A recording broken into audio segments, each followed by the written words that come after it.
Hello, guys, and welcome back to Paint the Town Dead. This is one half of your host, Caitlin. I'm here too. I'm Andrew. Hi, Andrew. You're number 2. That's what they call me. Yeah. Andrew. It's like always a bridesmaid, never a bride. That's me. Always number 2, never number 1. Well, Mr. Silver is what they call me. hey, silver is precious too in its own way. Yeah. Yeah. And weird conspiracy people like to use it and sell it to you. Like famous conspiracy man Alex Jones. That's one of his things that he sells. Silver? Colloidal silver. Why? Because it's supposed to be pure and keep you healthy or some bullcrap. Hey, I have news. That's not true. Yeah, don't buy anything. Unless you're a vampire. He's obviously a con man. Yeah. Hey, Andrew. What? Special thing today. Do you know what today is? Monday. March 1st. We're recording a little late. We're close to spring. Yeah. But also, better than that, Andrew, I opened up my new toothbrush today. You did? Yeah, I do it every season. That's a you're good just supposed idea. to do 3 months. Yeah. That's a really good idea. So, I mean, technically it's not spring, but I do it at the beginning of the month for the season because it's easier to remember that way. So, new toothbrush. That's really exciting. Isn't it? We check crash carts on the first day of every month. The Big South basketball tournament has started today. Cool. It's my birthday month. That's not a thing. You don't get a birthday month. I get to think it's called about it. birthday. I get to think about it, okay? Okay? I mean, you can do whatever you want. And I get to hope that it's definitely better than last year's birthday because that was really bad. Why would it be? Why would it be better? Yeah. I think my life's in a much better place than it was this time last year. Okay. You know, because COVID and everything hit. And it was I was thinking more from the angle of like, yeah, party. Because that's still... Oh, I'm not probably going to party. But what? I'm just in a better place than I was this time last year. Cool. But that's not even the most exciting thing. Can I tell you what it is? I'm really struggling to think of what could be better than the new toothbrush. Andrew, let me tell you. Okay. This is episode 52, which means we have been doing Paint the Town Dead for a whole year. Hooray. Hooray is right. Can you believe that? Yes. I've been here most of the whole time. You've been here the whole time. There was one time I wasn't. This is only my 51st episode, technically. Well, we can celebrate next week. Yeah, that'll be my 52nd. Okay, we can celebrate next week too. But Paint the Town Dead is turning a year old, and it's very exciting. So let's talk about what we're going to do today, all right? Let me know. Okay. I just got here. I don't know what's going on. You're just literally flying by the seat of your pants. That's totally true. All the time. That's mostly true, actually. Well, yeah, I mean, that's and life. It's gotten me this far. You're doing great. Keep going. I didn't say that. You're alive. I just got here. Okay. I didn't say I was doing great. I just said I got to this point. Good job. I got to be this age that I am, and that's all I can say about that. There you go. So this week, Andrew, Paint the Town Dead is going international. We are taking a trip to celebrate our 1-year anniversary, a birthday, whatever you want to call it, and we're going to go visit some places outside of Arkansas. We are traveling internationally outside of Arkansas. Internationally? Internationally. So not like nationally. Tennessee. No. We're not going to Memphis? A little bit farther than that. Can we go to Memphis, though? Yeah, we can go there sometime, maybe. It's close enough to Arkansas. It's been too long since I went to a Grizzlies game. Yeah. And got barbecue or Gus's, whichever one I get. Barbecue. Have you ever been to Gus's? I don't really like fried chicken that much. I know. Well, very well. Yeah. No, but we're going to go a little farther than Memphis. Oh, just a second. I just remembered. There's a Gus's in Little Rock. I don't have to go to Memphis for that. Yeah, there is. I did forget about that, too. But also, I'd just like to go to Memphis. I do like Memphis. I actually was there not terribly long ago. It was still warm, I guess. It was probably like, a while ago. November. No, it was probably like October, actually. It was October. I was going to say, it wasn't cold until like the early February. Yeah, when really. it got crazy cold. No, but I was actually in Memphis not that long ago, going to the zoo. that's almost international because it's named after the ancient capital of Egypt. Can I tell you a revelation that I had about Memphis? I might have talked about this before. I'm curious. It's very Is embarrassing. it going to make you... Okay. It's very embarrassing. I definitely want to know. Let's go. Okay, we're just premise. This is going to be a more laid back episode. We have some fun things planned. So I'm gonna set the tone with this story. Okay? Yeah, we'll get serious next week. Yeah.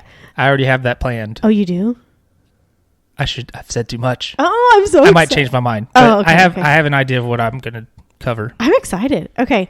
So, pulling up, I was riding to Memphis one day, and I can't remember who I was with, but I saw the pyramid.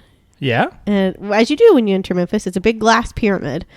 And I was like... I want to know what this revelation is about the pyramid. I don't remember who I was with.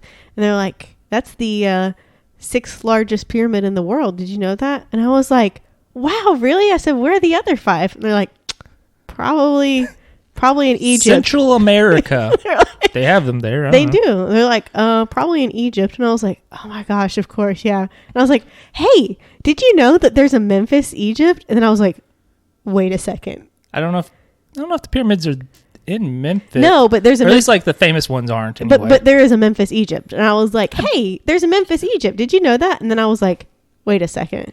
Wait, hold on. Wait, it's You're all just like, coming that's together. That's why they have the pyramids? Yes. Yeah. It all came together in that one moment, and my mind was blown. I was like, that's why they put a pyramid in this Egypt, in America's Egypt, because the other Memphis is in Egypt, and there's pyramids there. This sounds like the revelation I had when I was like probably 27, 28. Yeah. Where I finally understood the saying, when you assume you make an ass out of you and me. You just figured that out. I was like, oh, because it has ass, you, me. Oh, that's the smartest thing I've ever heard in my life. Like, it never like clicked. Oh, that's hilarious. Yeah. I felt really stupid in that moment, but probably not as stupid as my mom felt one time when she addressed my birthday card with my sister's name on it. That's fun. That was fun.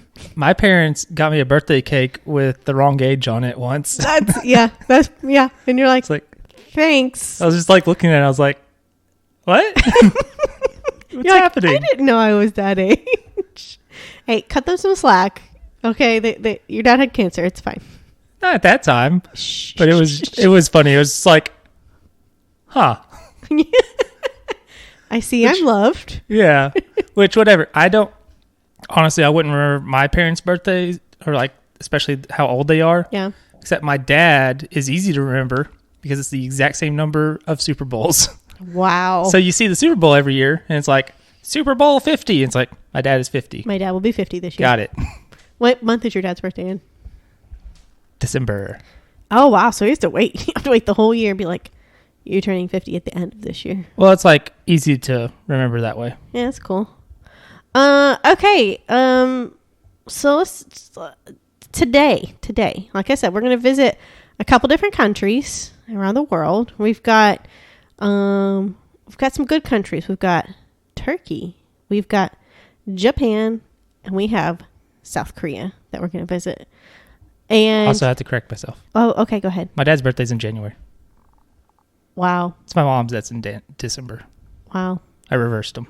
Well, it's okay. They forgot how old you were, so it's fine. Yeah. Yeah, it's fine. And I only remember how old my dad is going to be because of football. It's fine. Which is fine. He likes football. You're very close. But anyway, when we visit each of these countries, we're going to talk about a case in each of these countries. Okay, I said we're going to be a little goofy this week. Those cases are serious.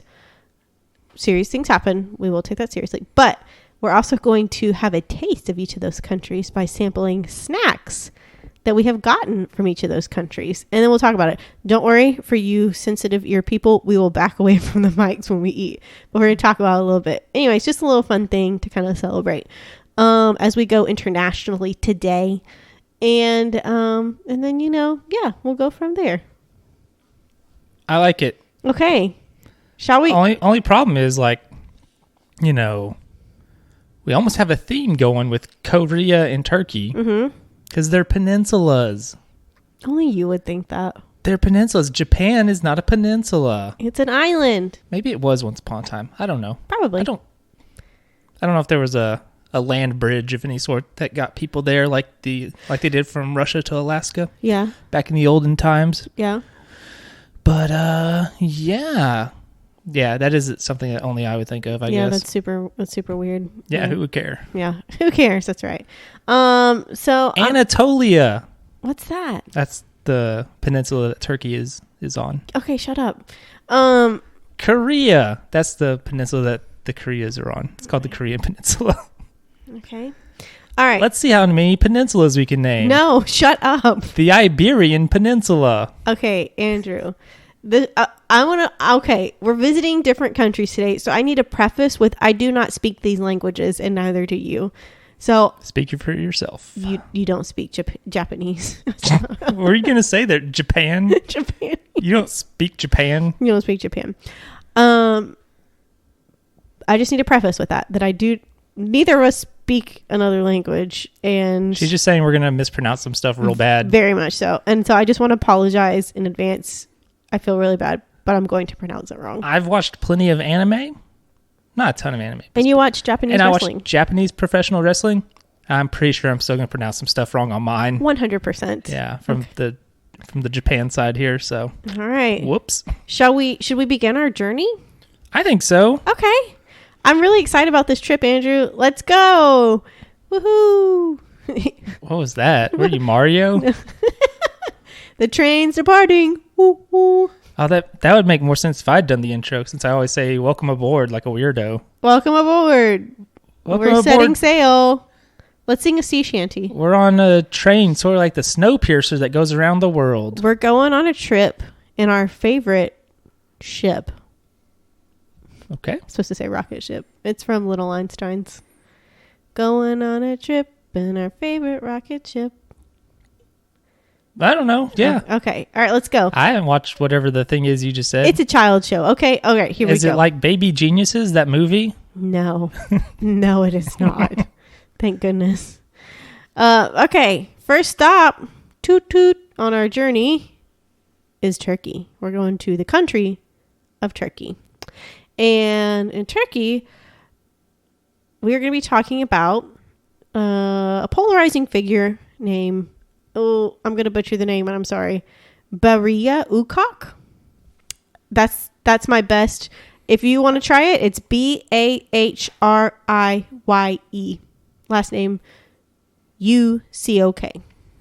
When she said it, she looked to me for validation. I just threw my arms up in the air. I don't know. Sounds good. What do you want from me? All right, so let's start off with Berea Cox. She was born in 1919 in Trabzon.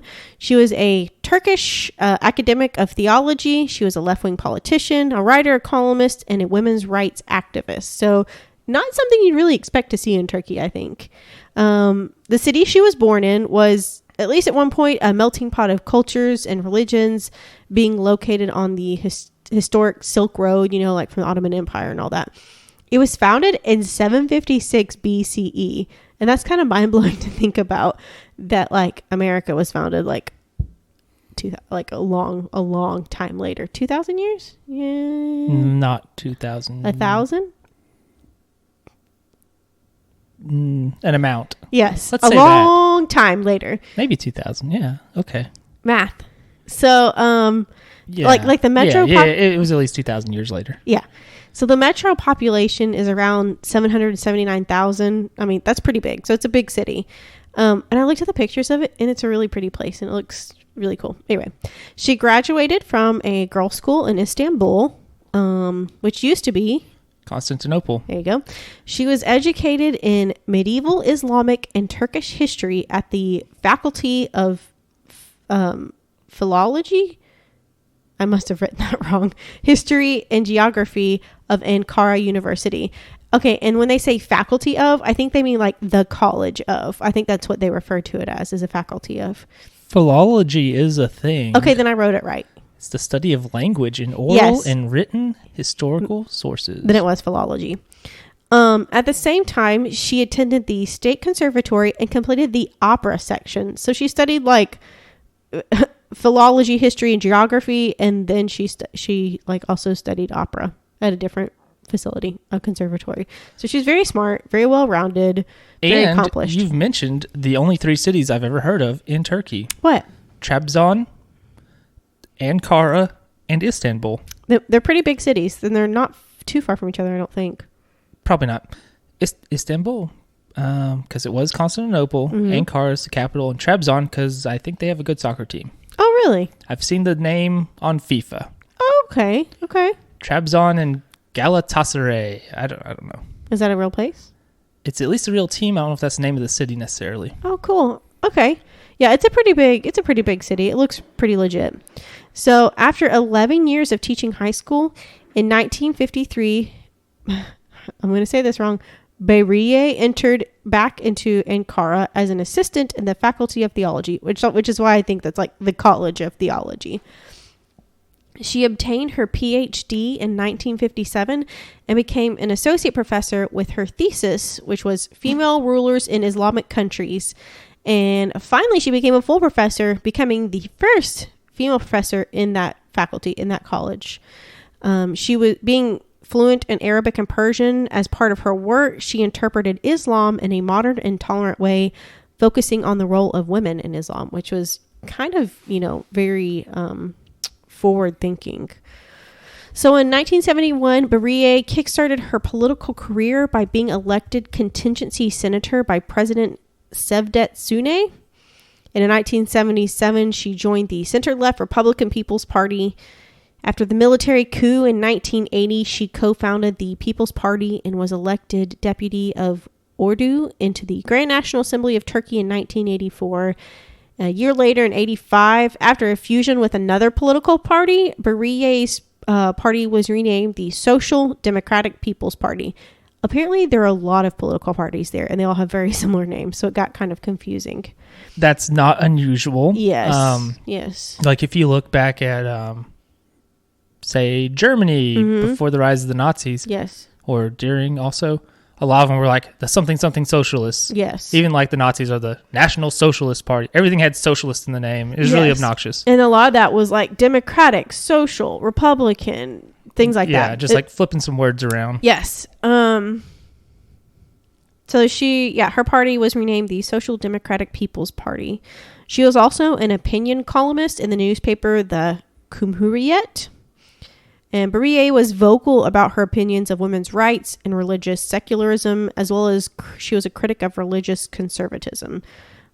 She appeared on a TV forum at one point and stated that covered dressing in Islam, which is the hijab, it's not obligatory. She said that going to certain places for women, the hijab shouldn't be mandatory or obligatory, saying it's okay not to wear it, which is kind of it was a very controversial thing to say. Yeah, I'd be curious to know more about like the tangled web of political unrest that was going on in the Middle East at this time, because this happened before. This is around the time of the Iranian Revolution that led to the current Islamic group that runs it right now. Yes. And if you see like pictures from Iran from before that, and it's like, oh, it just looks like people from the 70s. Yes. And now it's very different. Very different. So I'd be curious to know. And you said there was a military coup. So. Yes, and that's why with the statement she received increasing death threats from the militant organization called the Islamic Movement. So yes, right around the same time of everything.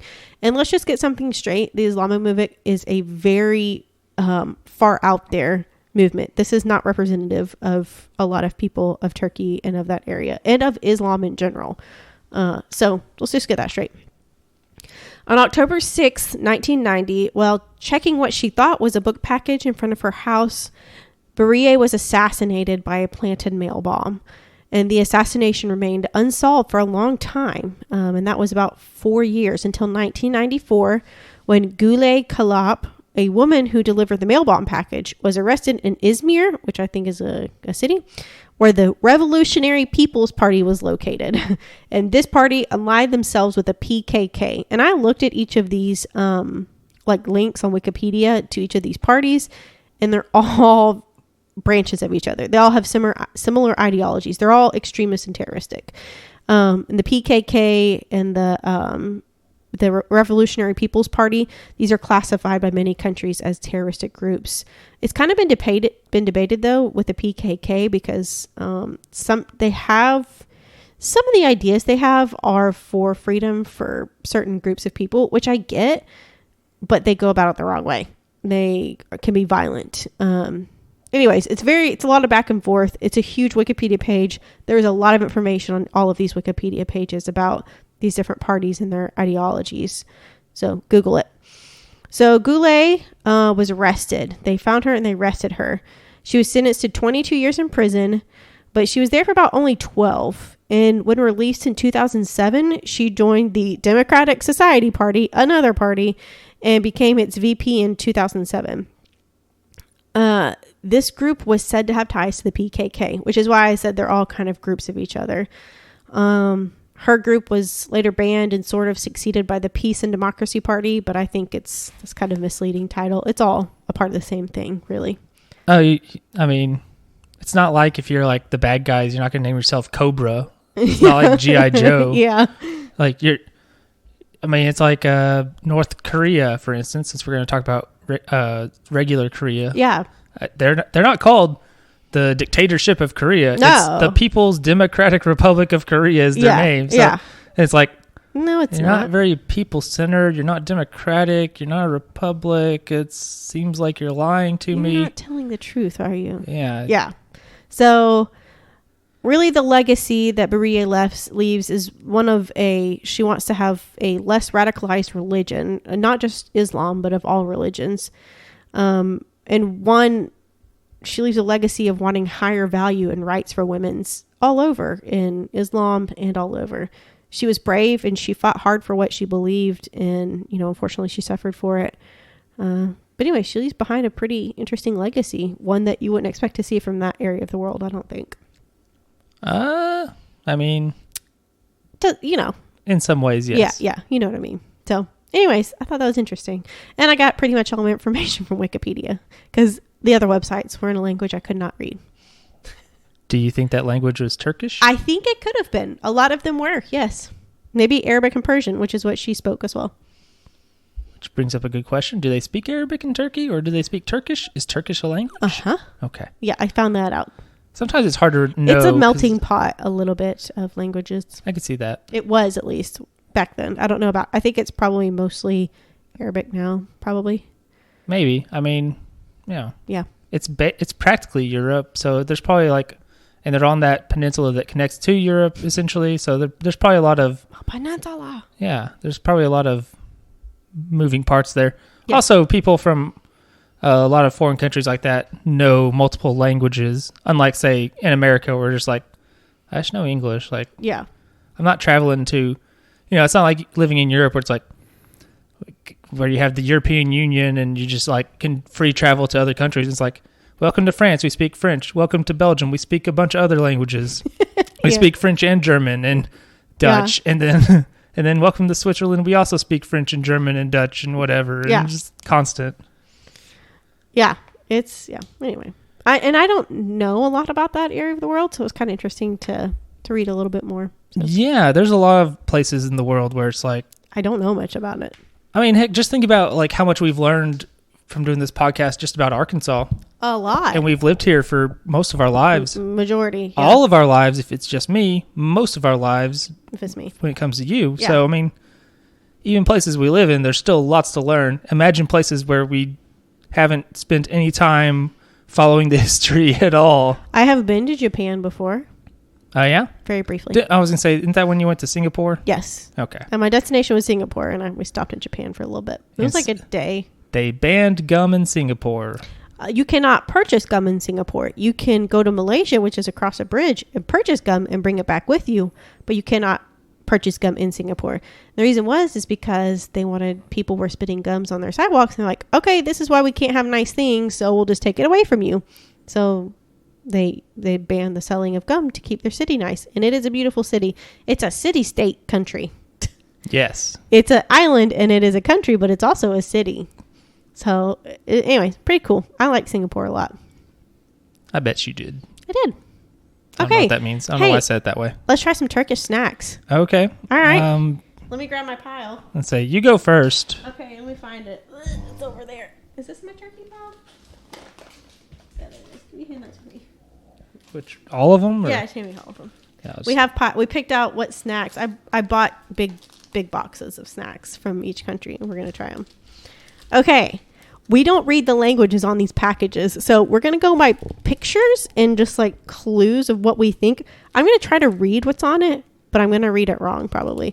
Also, at least this is like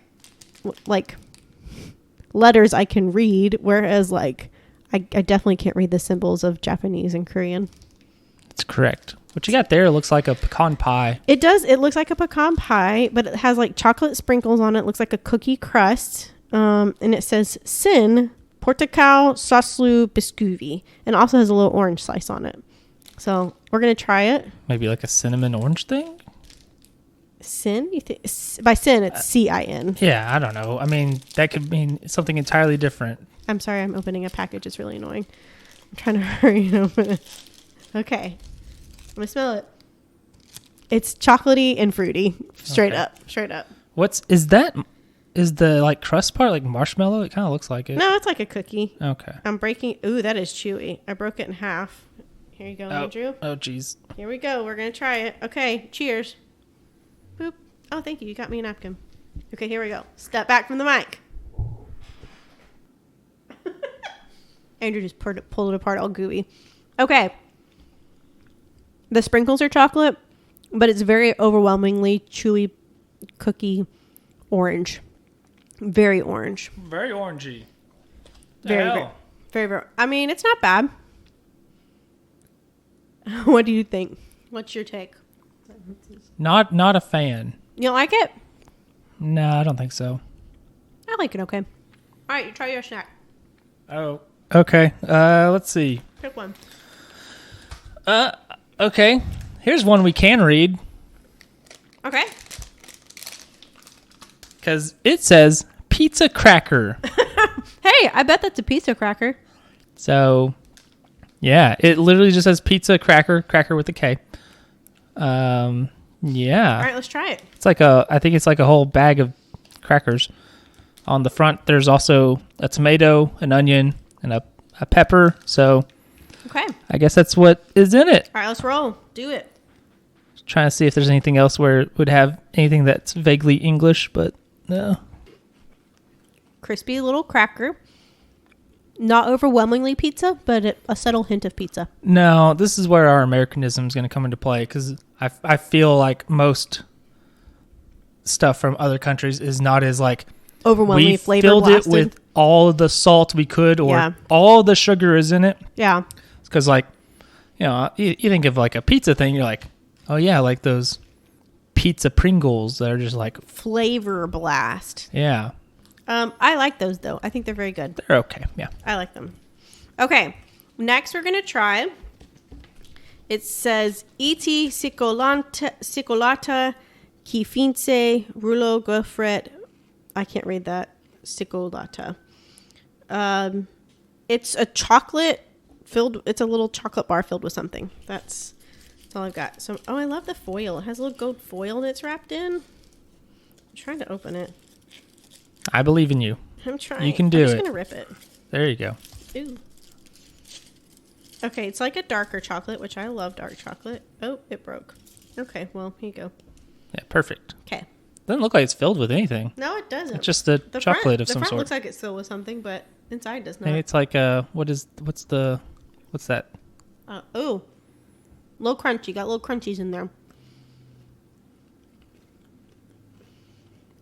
Little crunchies? You taste it? Yeah. Like little crispies. I like it. It reminds me of like a crunch bar, but less crunchy. Yes. And also it's dark chocolate. Yeah. There's probably love. A dark chocolate crunch bar somewhere. Probably so. There's all sorts of Kit Kats. Yeah. Okay. I love this. This is so far number one for me from Turkey. All right, what you got? And keep in mind, it's basically just chocolate. So it's amazing. I love chocolate. I'm going to finish eating this. It isn't any of the weird ones. It's just like, hey, here's some chocolate. Deal with it. It's amazing. You next. This one says Harby. What's the other word on it? Alpala? Alpala. I think that's like the brand. Okay. Like the overarching company. I gotcha. Looks like it's caramel because it has a word that says caramelli, which looks like caramel. That's a good assumption. It's caramel with a K and an I at the end. Cool. So let's find out. All right. Enjoy the sounds of wrapping paper wrappers being opened or not opened, as I'm doing right now. So it's like a cracker thing with like a chocolate on top of it. Okay, I like that. Like chocolate running down the middle. Yeah. Cookie on each side. It's like a cookie cracker half pipe with some chocolate in it. Yes. Is it chewy? That is very gooey and chewy. Oh my. Oh, you just got it. Oh my Jesus. God. You just got it all over my computer. This is all a mistake. Oh God. Okay, let's go. Ready? Do you have compressed air anywhere? No. Oh no. Okay, let's try it. Me like. It's like a Twix. Which is why I like it. Very much better than a Twix, I think. Yeah, because I like the like crackery part on the outside. Yeah, but it's sort of like the Twix has like the cracker on the inside, covered by the chocolate. It's very similar to that, but with the crackers on the outside. So I like that. I kind of like that better. I like that a lot.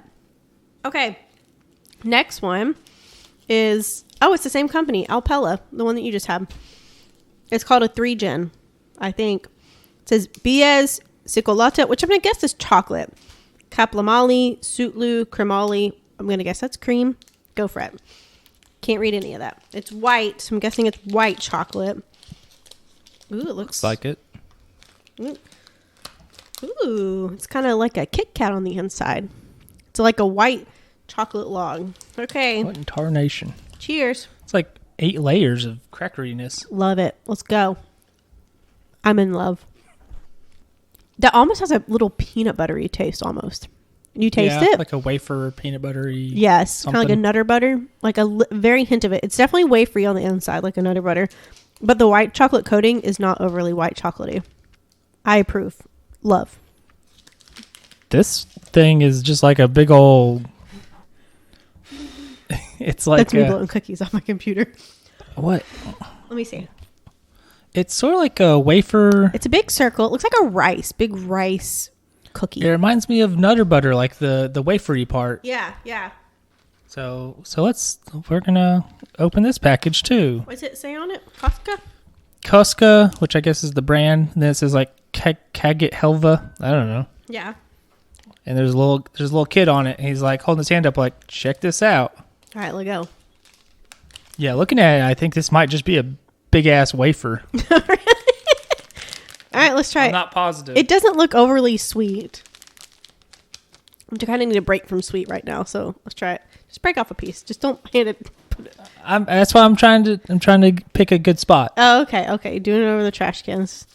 It is crumbly. Okay, there's a little bit something in it, I think. Is it? Maybe. I can't tell either. Let's try it. Almost coffee-ish. It's straight up just like that wafer stuff that is like the Nutter Butter, but without the peanut butter part. It has like a little, very thin layer of something in the middle. That's like sweet-ish, but not overly so. Yeah, I like it. Yeah. So I think that's all? Nope, I have one more. Oh, you do? Oh, yep. So do I guess. No, it's Japanese, isn't it? No, this doesn't look like Japanese to me. Oh, okay. And there's 4 other ones in the Japan pile, so. Oh, okay. It fell over. All right, we have 2 more. All right, this one is called, I can read that. It says Wanted Caramel. It looks like a Cocoa Puffs coated in chocolate with caramel on the inside, doesn't it? At least the picture does. Yeah, kind of. Oh, and it looks like a turd coming out. Oh, cool. Can you see it? Because of the Cocoa Puffs covered in chocolate. Crispy and crunchy with caramelly inside. Kind of an odd hint of a flavor. Yeah, it's definitely Cocoa Krispies. Not Cocoa Krispies. Cocoa Puffs. Cocoa Puffs. Yeah, that makes more sense. Yeah. Not bad, though. What you got? This one says cat, cat, cat.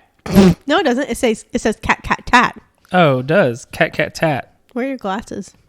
I just assumed after the first 2 cats, it was just all cats. Cat, cat, tat. It's also crispy and wafery, isn't it? I don't know. What's the picture? What's the pictures? Well, what does it look like? That looks like a pastry. Looks like a flaky pastry with hazelnut inside, like Nutella. I'm afraid of the flakiness of this. Is it really flaky? Yes. Put it on my napkin. It's extremely flaky. Give me a little bit. Oh my god, I don't think you can unflaky that. This is just all flakes. Oops, all flakes. I'm going to let you just deal with this because it is all flake. Here, do you try a bite? I tried one of the flakes, but I was okay. I'm just going to take a bite. Because, yeah. Yeah, there's let you start no that unflaking this. It's like crumbling. It's inside of this little cardboard. Yeah, the like bread flaky part is pretty good. I don't know about this inside part yet. Looks like you just like pulled out the bottom of it. I didn't mean to. Feel like you did. It almost has like a very mild blueberry flavor to it, but it's 100% croissant flaky pastry puff. Love it's the definitely texture. got like some like sugar on the flakes. Yes, like on the top part. Yeah, you can like even see it. Yeah. All right, give it a go. Tell me what you think. I don't think I got much Nutella in there. It's so messy. We'll vacuum it up later. It's fine. The dogs will take care of it. Yeah, good. What you think? I like that one. Do you? Yeah. I like the texture is good. The flaky texture is good. Yeah, it's very good. It's not it would not be good to like, I don't know, have on a road trip. No, it would get everywhere in the car. Everywhere. Yeah. Okay. Which one was your favorite? I think Cat Cat Tat might be up there. Cat Cat Tat. I like Cat Cat Tat too. I really liked the white chocolate? The white chocolate wafer thing. That one was really good. The one that's like a Twix. Kinda. That was good. Yeah. This other one. Which one? Let me see. Whatever it's called. Let me see. Harvey. Oh yeah, that one was good. That one was really good. That was good. Yeah. It was all good. Good job, Turkey. I like your snacks. All right, let's continue on our journey around the world. All right. Where are we going next? I'm going to eat my snack so I can tell the story. Okay, where are we off to next? Andrew? We're off to Osaka, Japan. Osaka? That's right. Okay, I'm ready. All right. So, for this one, we're going to go, it is March 18th of 1984.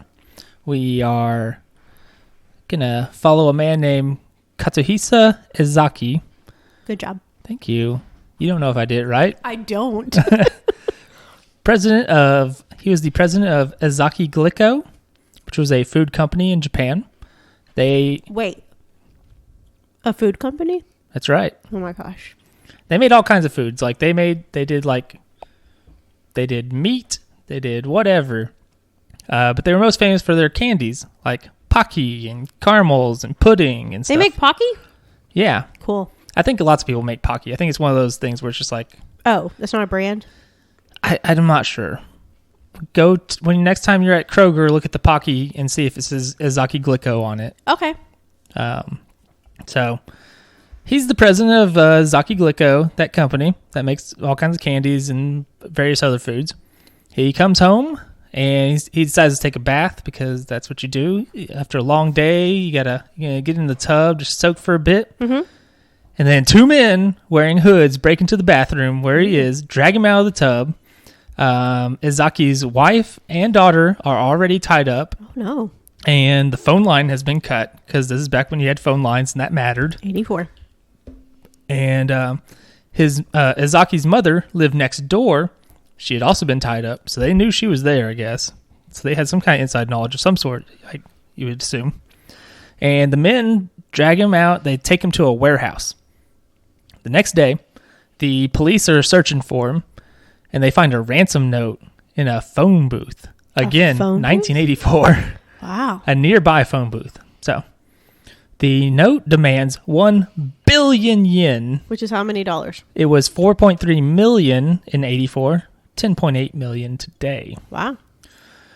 So, but 2 days after being kidnapped, Ezaki escapes. He gets away. Wait. But he's not able to identify his kidnappers, and leads kind of dry up. 3 weeks later, newspapers across Japan receive a strange letter. And it says, "To the stupid police, Are you idiots? Oh. If you were pros, you would catch us. Because you guys have such a high handicap, we're going to give you some hints. Okay, bad idea. And the main clues that I saw that they gave were that they drove a gray getaway car, and they purchased food from the Daiei supermarket, which is a large Japanese chain. The letter was signed Kaijin Nujiicho Menso. Good effort. Yeah, maybe. I don't know. Which translates to the mystery man with 21 faces. I also saw it written as monster with 21 faces. But I like mystery man with 21 faces better. Yeah. For some reason. It's very weird. Yeah, it is.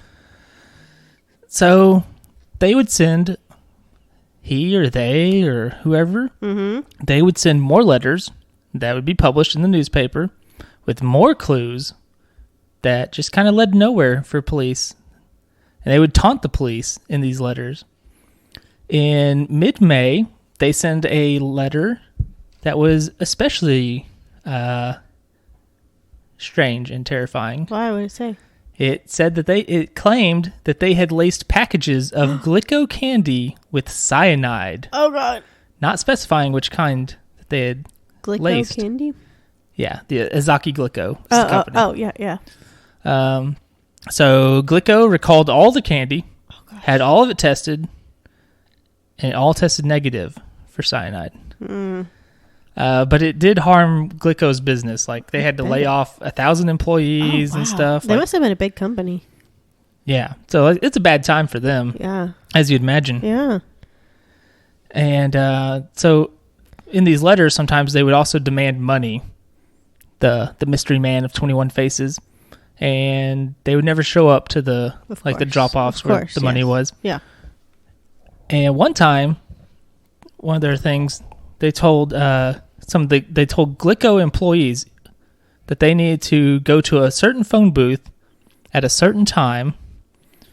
And what happened was police went there, disguised as Glico employees. But I guess the mystery man knew.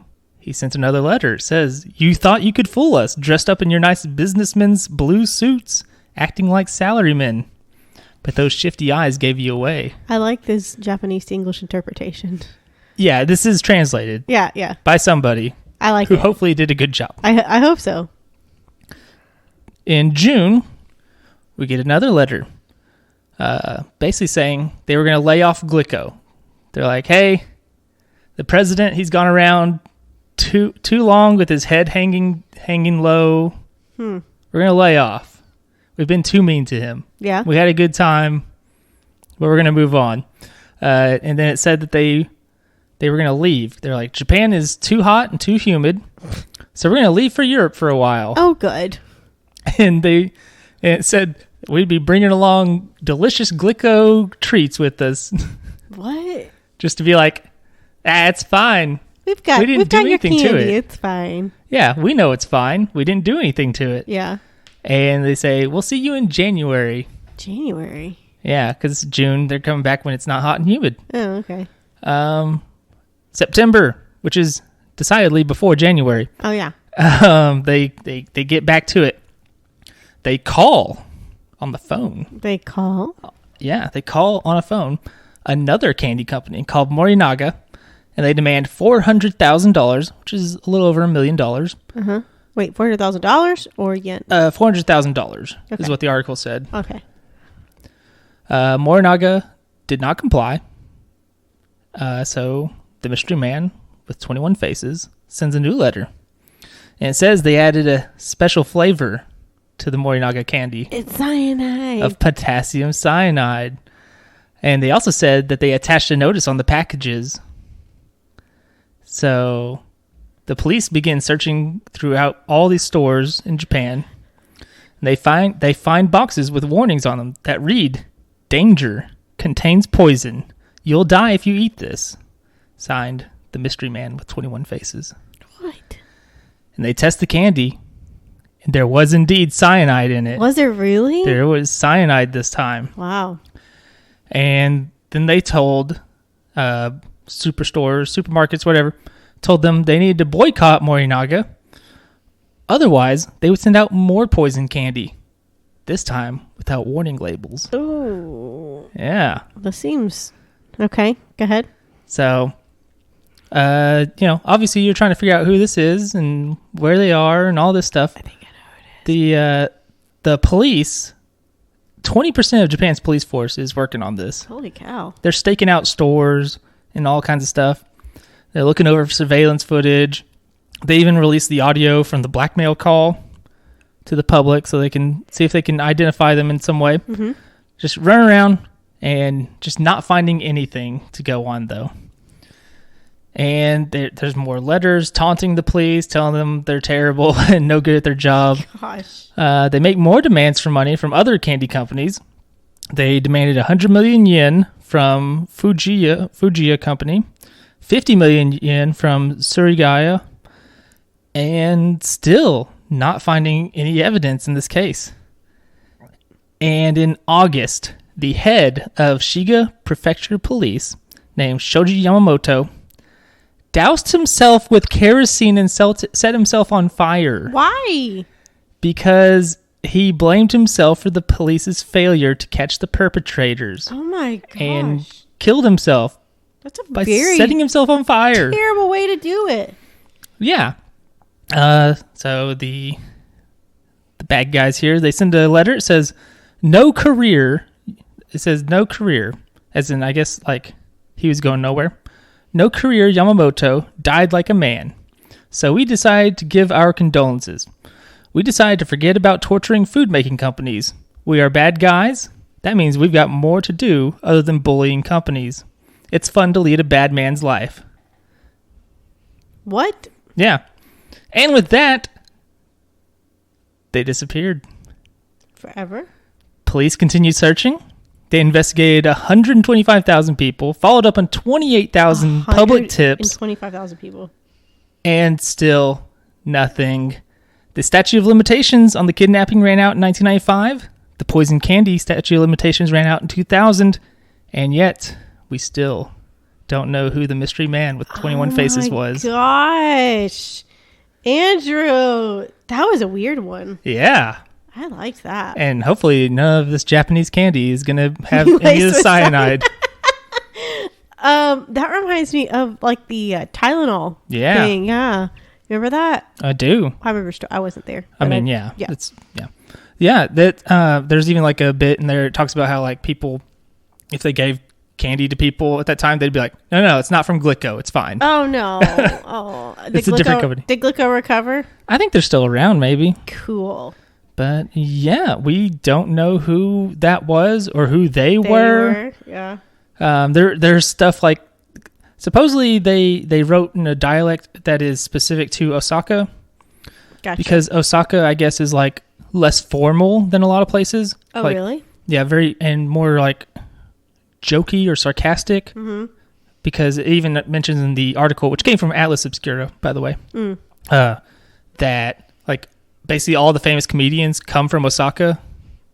So in Japan. Japanese comedians? Yeah. Oh, I mean, in Japan, probably. Oh, okay, cool. Other cultures have different things, Caitlin. I wonder what their humor is like. What do they joke about? Butts. That's pretty funny. That's my guess. I like from butts. Having watched that one anime I can't think of the name of, where it was like all butts. It was all about butts. Hey, it's cool. It was like some kid, and he would like half the humor was him pulling his pants down and slapping his butt at people. Nice. Nice. I can't think of what that show was called. I'm down with that. I'm down with that. But yeah. So it's probably lots of butts and things like that. Cool. But yeah. Andrew, I'm really excited for our Japanese snack break. Mystery Man with 21 faces. Yeah. No, but I'm excited for our Japanese snack break, mostly because of that can you're holding right there. It is a can that contains... Describe it. It is a seaweed wrapped snack, and within this seaweed that is wrapped is a product known as meat floss. Describe what it looks like. It looks like meat dust. It looks like insulation, like pulled apart insulation. Yeah. I saw somewhere that described the consistency like cotton candy. This is like some kind of dried meat thing. It looks like it's like it was shredded really well until it basically became powder. Have you ever seen the beef jerky that's like shredded up? No. No? Okay. They sell them in like cans that look like tobacco cans. Okay, yes, I have. Yeah. That's kind of the vibe, except I think it's more dried out than that even. Yes, it's very dehydrated, very shreddy. You're going to have to open this, by the way. Okay, here, I open it. You want to do it right now?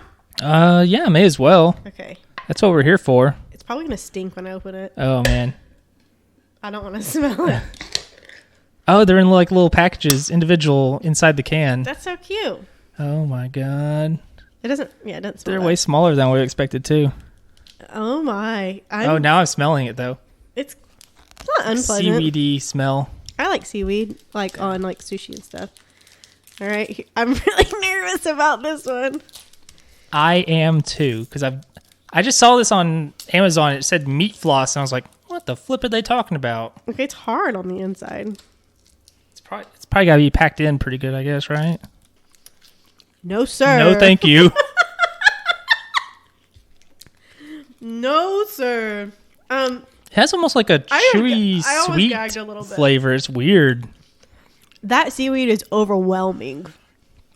Well, it's like even the meat floss part is like, it's packed in so tight. I'm trying so hard not to gag right now. Yeah, no, thank you. I was hoping this would be good because one of those suggestions was always like, pair it with ramen. And it's like, sure. You like ramen? I'm putting that back. I don't want another bite. Yeah. We can just give that to the birds or something. I don't know. The dogs would like it. Ugh. That was bad. That was a disaster. I'd rather eat that orange and chocolate thing that I didn't care for. Ooh, boy, that was rough. Let's chase it down with something not rough. Okay? Oh, okay. What are we gonna try first? Okay, let's compare this pretzel one. Okay. Okay.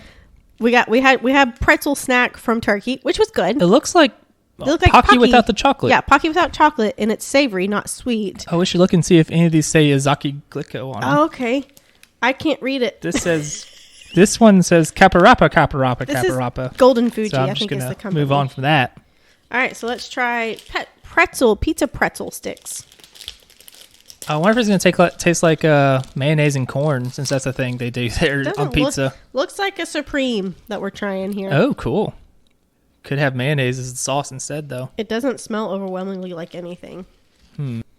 Very lightly pizza flavored. Yeah, and so it tastes like bread, but with like crunchy, tiny bit crunchy flavor. Steak, yeah. It's fine. It's fine.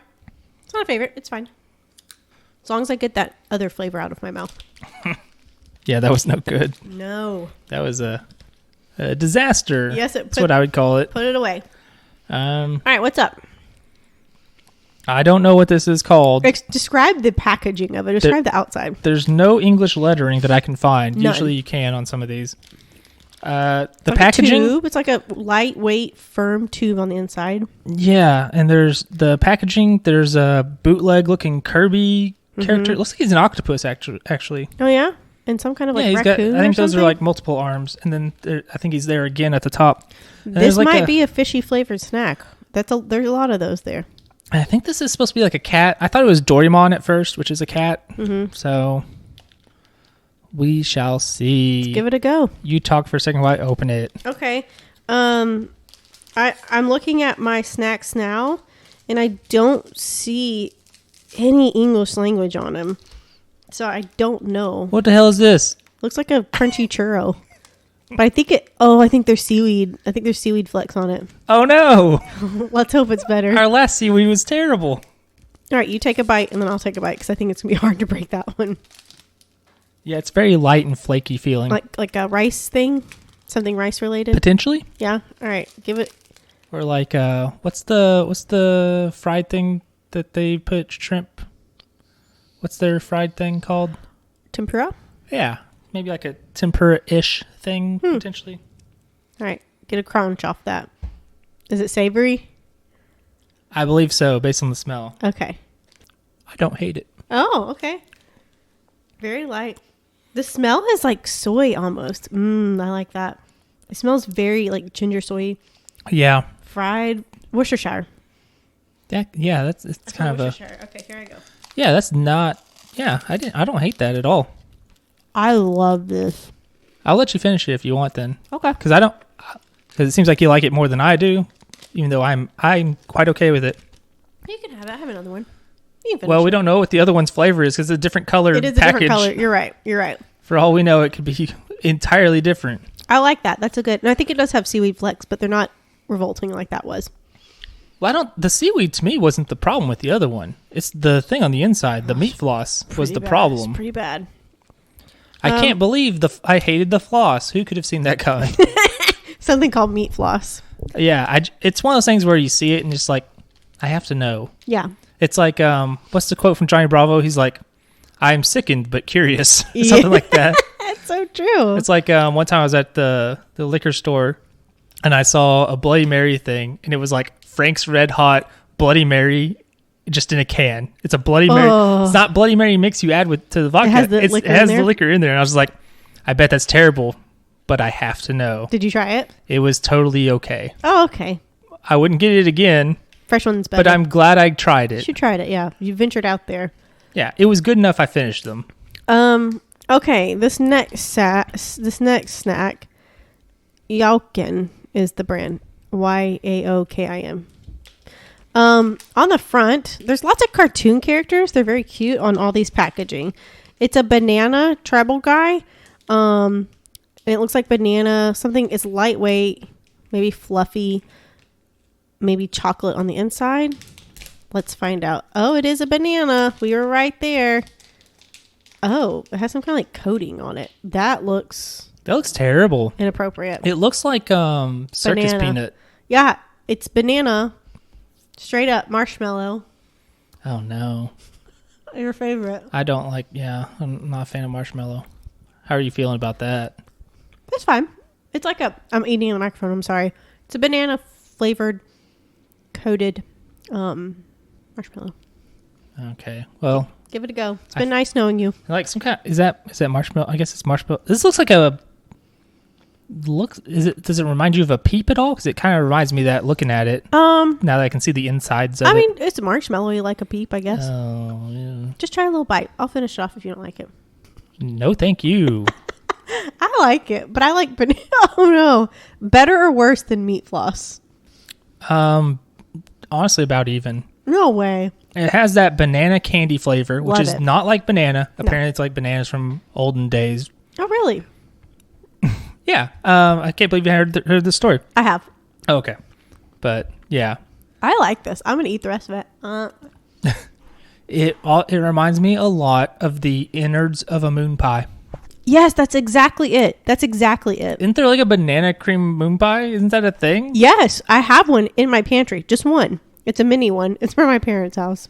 Okay, well, yeah, that's basically what it is. Without the cookie. Yeah, so that's what that snack was, whatever it was. I liked it. This next one I'm going to go with is a little piece of candy, and it is clearly cola flavored because it says the word cola, and it has a little cola mascot who is... He looks like he is freaking out. He's like, "Oh Jesus, don't eat me, don't drink me." Oh he's God, really excited, and the candy is cola bottle shaped. Yeah, kinda. Mm-hmm. Vaguely. It's almost more like a cupcake shape or something. It's a fat bottle. But like, I don't know. It's Go for it. I'm just trying to see if there's any more English on it, just to learn more about this, but I think I know enough just seeing the words cola on it. I'm ready. And it's got like a bunch of dusting on it, so I wonder if it's... Is it soury or is it sweet? It's definitely not sour. Okay. Whatever that is. Sugar. Oh yeah, that's straight up soda. How's it taste? Here we go. It reminds me of a soda. It's a little soury on the outside. That if you were to invent a gummy candy that was supposed to taste like soda, it would be that. That if you were like, hey, here's the every jelly bean flavor and it's soda, and you didn't get something gross, that's kind of what it would be. Not my favorite. No, I mean, it kind of reminds me of like a Coke float, or not a Coke float, the Coke Freeze thingies. Not at all. Oh yeah, definitely. No. You don't know what you're talking about. No, Coke Freezes are 1,000 times better than that was. Yeah, it's got a similar taste to it, I think. Okay. You just ate it wrong. What? You just ate it wrong. Oh, okay. Next up, I have these little tiny gummy bears in this little tiny package. There's a waving bear on the front with a little honey pot, and it says honey. Oh, so I wonder if it's going to be flavored. Honey, yeah. Probably not. They look orange. Are they like different colors? I think so. No. Then... there's a green. Okay, I hope my honey's not green. I'll tell you that much. And an orange, and a pink, and another orange. So let's try orange since there's two of those. Okay. There we go. Tastes like a gummy bear. Yeah. Oh my gosh, Jinx! You owe me a candy Coke. I already gave it to you. Oh, I'm out. Fresh out. I'm gonna finish eating that. I mean, straight up gummy bears. They're delicious. I really like those. Yeah. I don't know what else to say about them. They good. All right, what next? Next up comes all the way from Texas. What is it? Texas corn. That's what it says on the package. It does say it on the package. And there's a little octopus guy. Cute. Holding a maraca, I think? Or is that a fan? That's probably a fan. Let me see. A fan. Yeah, because he's got a fan in his headband, too. Okay, I just had the last gummy bear. Yeah. It was pink. It wasn't strawberry. I don't know what flavor that was, but it wasn't strawberry. I would not have expected pink to be strawberry. It was good, though. All right, give me Texas corn. These look like they have the consistency of corn pops. They are. They're corn puffs. They're like flavored corn puffs. I'm not mad at those. They're like Puffy Cheetos. Yes. But like a different thing. Yes, I approve. It does have a very corn pop flavory to it. I like what that if corn pops, but instead of covered in sugar, it's like whatever's in this? Yeah, melty like a circle little cheese puff. All right, I'm really excited to try this because I don't know how we're gonna do it. Oh, it says open on there. You peel down? That's probably a good start. I want to peel across. Peel. I'm very confused how it's telling me to open that. Do you see that? I do. I don't I peel it apart. Right here. It looks like a liquid thing. This is a green mystery tube, gelatinous tube. And say hold it somewhere safe. Not above my computer. Yeah. I'm having a lot of trouble opening this. Because I'm scared that you're going to like, it's going to be like when you open up a cereal thing and it's not coming open and then you open it and it's real hard finally and it just sprays everywhere. I don't think I can open this. I'm struggling big time. Well, if you can't, I can't. That's for sure. Okay.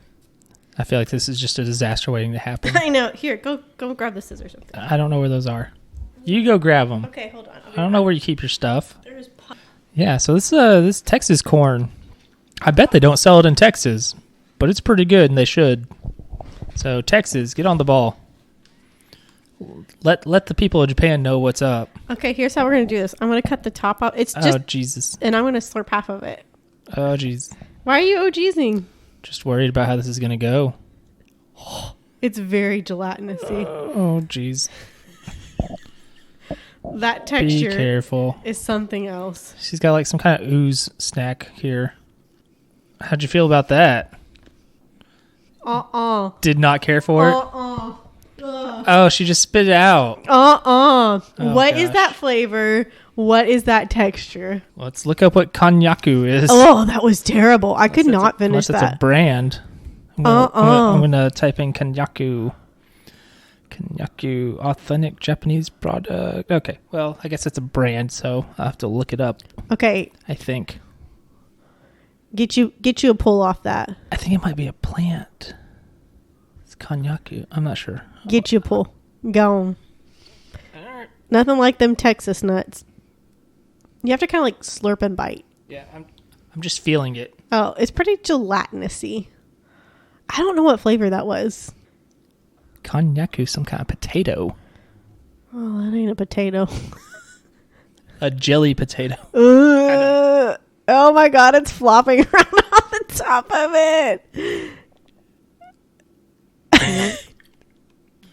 Not a fan. I didn't spit it out, but it just doesn't taste like anything hardly. It's just like, what if your Jell-O had no flavor? It's a weird flavor, and the texture is not Jell-O. I was expecting more Jell-O-y, and it's almost like chewy-ish. Yeah. You have to bite it. Whereas Jell-O, you can just like, did not like. I spit it out. I don't want any more. Put that in the throwaway pile. Yeah, this is no good. That goes with the little meat floss. Put that in there. I got one more. From Japan?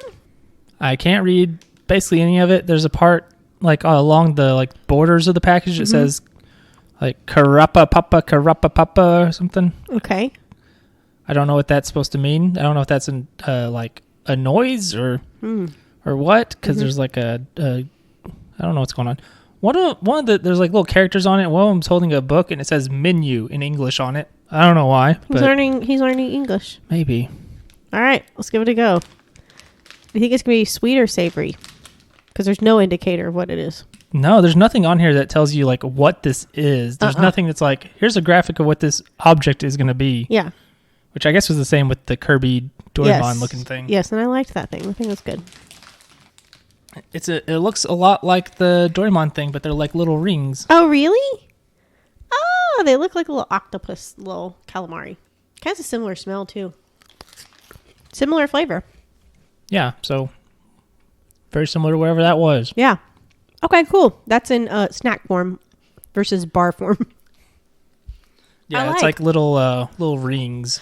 I like that a lot. Puffy. They're puffy. I like that texture. Disliked big time. Meat floss and whatever that shiz was. Meat floss was a disaster. I have to like cover that up and put it away. That makes me want to throw up. All right. Here's a big one though. Andrew and I watched a video that involved Kewpie, which is a type of Japanese mayonnaise. And Andrew got some Kewpie. And we're going to try it because apparently it's really popular. It's different than mayonnaise that we have here. Part of the thing they do, so like mayonnaise is like eggs and vinegar or whatever. Right. One of the big things they do with the Kewpie is they only use the egg yolk. Which makes it like creamy, I'm sure. Yeah, I think that's the idea. Yeah. Okay. So I'm just going to put this on like a cracker or something, I guess. You may get some meat. Nah, it's fine. All right, let's do it. This is more about the mayonnaise anyway. It's just so gross. I saw I'm obsessed with TikTok right now. Hilarious. Love watching the videos. Caitlin's midlife crisis. It is. But there's this one and it was like, why my sister's still single. And it's like this pretty girl, like college age girl. And then her sisters take a video of her. She's literally eating mayonnaise out of a jar. And I'm like, ugh, that's so gross. All right, give me. And I love this bottle because it's like the squishiest bottle. It's plastic. Yeah. But it's super squishy. And I'm like afraid I'm going to like. Apparently that's part of the gimmick as well. It's like when you buy it, it's like, it's the squishy bottle. Okay. It smells very eggy. It smells very creamy and vinegary. It's definitely more eggy and vinegary than most of the mayonnaise you would get here, I believe. Very much so. Very eggy, very vinegary. But yeah. I don't hate it. No, I'll definitely try it on like some sandwiches or something. Try it with like an egg sandwich or something.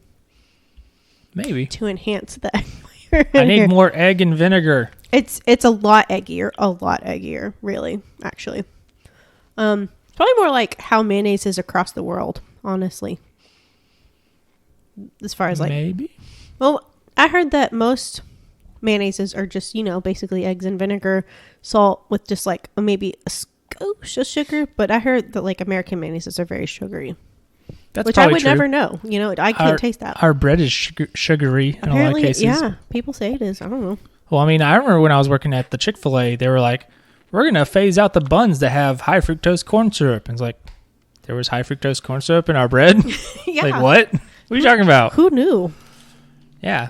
Okay, it's very creamy. There's a reason that Americans lead the world in obesity. That's why we're having a snack podcast right now. Right. We're having foreign snacks. And they all come in mostly smaller packages too. Except for we're gonna get to South Korea. Those are like they gave us like full snacks there. Yeah. Which I'm getting very full.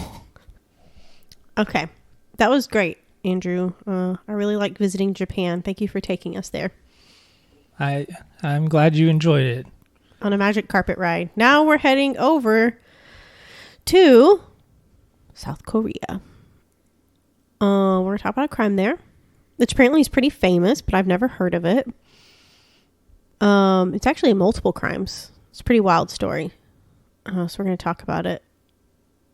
You ready? Yes. Okay. We're going to talk about again, I do not speak Korean, so I'm going to say this stuff wrong.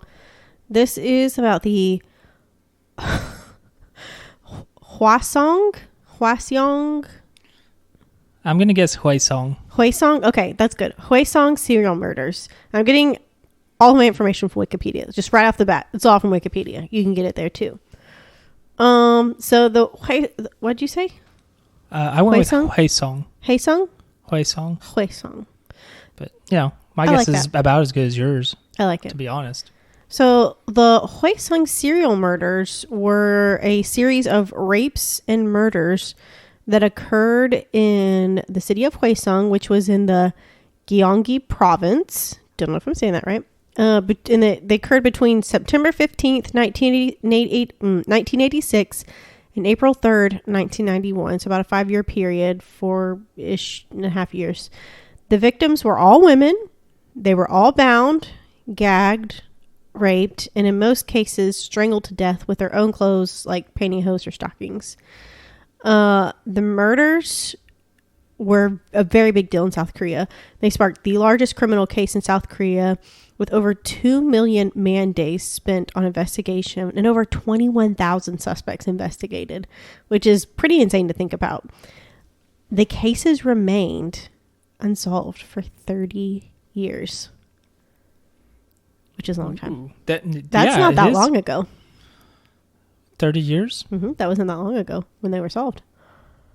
At least it doesn't seem like it. So when were they solved? We'll talk about it. Okay. So they're considered to be the most infamous murders of South Korean modern history. He is the killer. Oh man, the killer of these, these women. The mystery man with 22 faces. Yes, they called him the Zodiac Killer, like the Korean Zodiac Killer, because it was as infamous there, as the Zodiac Killer is here. So probably more so there. What? Probably even more. Yeah, notorious there. Yeah. Than Zodiac was here, I bet. You think so? Yes. Okay. Just a guess. Okay. So a little background. So the cases began with the disappearance of Lee Won-im, who's a 71-year-old lady, on September 15th, 1986. She was returning home after visiting her daughter. Excuse me, all these snacks are getting to me. Her body was found in a pasture on September 19th, 1986 at 2 p.m., which was 4 days following. They figured out it was 4 days following her murder. A month later, on October 20th, 1986, Park Hyun-suk, who's 25, disappeared after getting off the bus while returning home from Songtan, which is a place. Her body was found on October 23rd, 1986 at about 2 p.m. as well. 2 months later, on December 12th, 1986, Kwon Jung-bon, also 25, disappeared in front of her house, and her body was found about 3 months later on April 23rd, 1987 at about 2 p.m. On an embankment. 7 more murders followed over the next years, and there isn't information about all the murders. So the last murder was estimated to have taken place around 9 p.m. on April 3rd, 1991. Kwon Soon-sang, 69, was discovered dead, raped, and strangled with pantyhose up on a hill. So the case began in earnest. It was very frustrating for the Korean investigators. They couldn't figure out what was going on. It became the first infamous case in Korea with the first truly identifiable string of murders with a similar modus operandi, serial killer style, More than 2 million police officers, which was a record number for any case, were assigned to investigate the murders. It's a lot. Moreover, police officers involved spent, again, 2 million man days. The total number of suspects was more than 21,000, totaled 21,280, actually. In addition, 40,116 individuals had their fingerprints taken, and 570 DNA samples and 180 hair samples were analyzed. That is so much data. That's just a lot of investigation, a lot of work on that. So the first 5 murders happened within about a 3.7 mile radius of Hwaseong, which prompted police to spread out in teams of 2, positioned every 100 meters. to kind of look. But the next killing happened where there was no police presence. So during the investigation, rumors that the killer targeted women wearing red clothes on rainy days spread, leading some female police officers to wear red clothes in an attempt to lure the killer into a trap, which was kind of cool. Yeah. So a suspect sketch was drawn based on the memory of a bus driver named Kang and a bus conductor, who said they saw a man get on the bus shortly after the 7th murder on September 7th, 1988. And the characteristics of the suspects, which were described by the bus driver, were similar to the description given by survivors who were sexually assaulted and not murdered. According to the victims, the culprit at the time of the incident was a thin-framed man in his mid-20s. He was around 165 to 170 centimeters. I don't know how much that is in layman's terms, like us. Short cut, sporty type hair, no double eyelids, and a sharp nose, which I thought, because, a lot of Korean people have, an American characteristic, a very Caucasian characteristic is double eyelids. Like, I have double eyelids. I think you do. You have hooded eyes, but you have double eyelids. But a lot of Korean people have a single. They don't have like the crease right here. So that's what that means. Okay. I learned that from my Korean friend, Sean. How many centimeters did you say? 165 to 170. Okay. 165 is 5'4". Okay. So not a tall guy. 5.4 actually. So whatever that means. I don't know what that means. I mean, I'm not doing the conversion. Yeah. So less than 5'6". Yes. Agreed. So. Yeah. And taller than 5 foot. So probably 5'4", 5'5", something like that. And no double eyelids and a sharp nose. In addition, he was described as having soft hands. Police also stated that the suspect had a B blood type, but in 2019, police acknowledged that this was likely inaccurate for a reason that we'll talk about. On July 27th, 1989, hair evidence from the crime scene led to the arrest of a 22-year-old male with the surname of Yoon as the culprit in the 8th murder, which was later deemed unrelated to the other murders. So, great. Yeah, didn't help. In addition, in the 10th case, the genes obtained from a semen sample were different from the 9th case, and the location and method of crime were different from other cases, suggesting, again, a different culprit. So they couldn't group them together. Except for the first crime, which occurred about 6 a.m., the 2nd to 10th murders occurred mainly between 7 p.m. and 11 p.m. So, makes sense, right? I mean... Yeah. Yeah. Reports state that at least 4 individuals deemed as possible suspects took their own lives in the 90s after being investigated and allegedly abused by police. So, it was a big deal. There was a lot of heat on investigators to catch this culprit. And going down the road, kind of chronologically, in July 27th, 1989, Yoon Sang Yao, a 22-year-old man, was arrested for the murder of the 8th victim, like we talked about, 14-year-old Park Sang-hee. Yoon admitted guilt during questioning, and according to a 1989 report by an expert at the National Forensic Service, the forensic test of pubic hair samples found at the scene suggested similarities with his, returning a 40% match with Yoon's. This case was determined to be a copycat crime of the Korean Zodiac killer. Great. Yeah. And Yoon was sentenced to life in prison, but appealed the ruling at the time, alleging that the police coerced him into giving false confessions through torture. His appeal was denied, and he served 19 and a half years in jail before being released on parole in 2009. And Yoon filed for a retrial of his case in 2019. We'll talk about why. 2 days later, police announced they had reached a conclusion. So the case is kind of like the investigations. I mean, they still were acting on him and working on him, but it wasn't really going anywhere. They didn't really have a definitive suspect until on September 18th, 2019, very recently, police announced that a man named Lee Chun-jae had been identified as a suspect in the serial murders. He was identified after DNA from the underwear of one of the victims was matched with his, and subsequent DNA testing linked him to 4 of the other unsolved serial murders. At the time he was identified, he was already serving a life sentence at a prison in Busan for the rape and murder of his sister-in-law, which we're going to talk about. Gross. So prior, we'll talk a little bit about about Lee. So Lee was on September 26, 1989. This is some of his shenanigans. So this is like in the times of the murder. September 26, 1989. It was like 1 o'clock in the morning-ish. Lee broke into a house in Gwangju, Suwon, Gyeonggi province with weapons and gloves, and then was discovered by the landlord there. He was arrested. He was sentenced by the Suwon District Court to 1 year and 6 months in prison in the first trial in February 1999 for the charges of robbery and violence. After the first trial, Lee filed an appeal claiming that he was beaten by an unknown young man and entered the victim's house while being chased, which is like, that's a very unlikely story. Yeah, but very much so. Yeah. In the second trial following Lee's appeal, the court suspended his sentence to 2 years of probation, and he was released in mid-April 1990. And there wasn't any crimes during the time he was in prison. And going a couple years down the road, we're going to talk a little bit about more of his crimes and this is, of course, they didn't have him as a suspect yet in the serial killings. But after Lee's wife left him in December 93, he invited over his 18-year-old sister-in-law and proceeded to drug, rape, and kill her on January 13th, 1994, which is like prime killing time.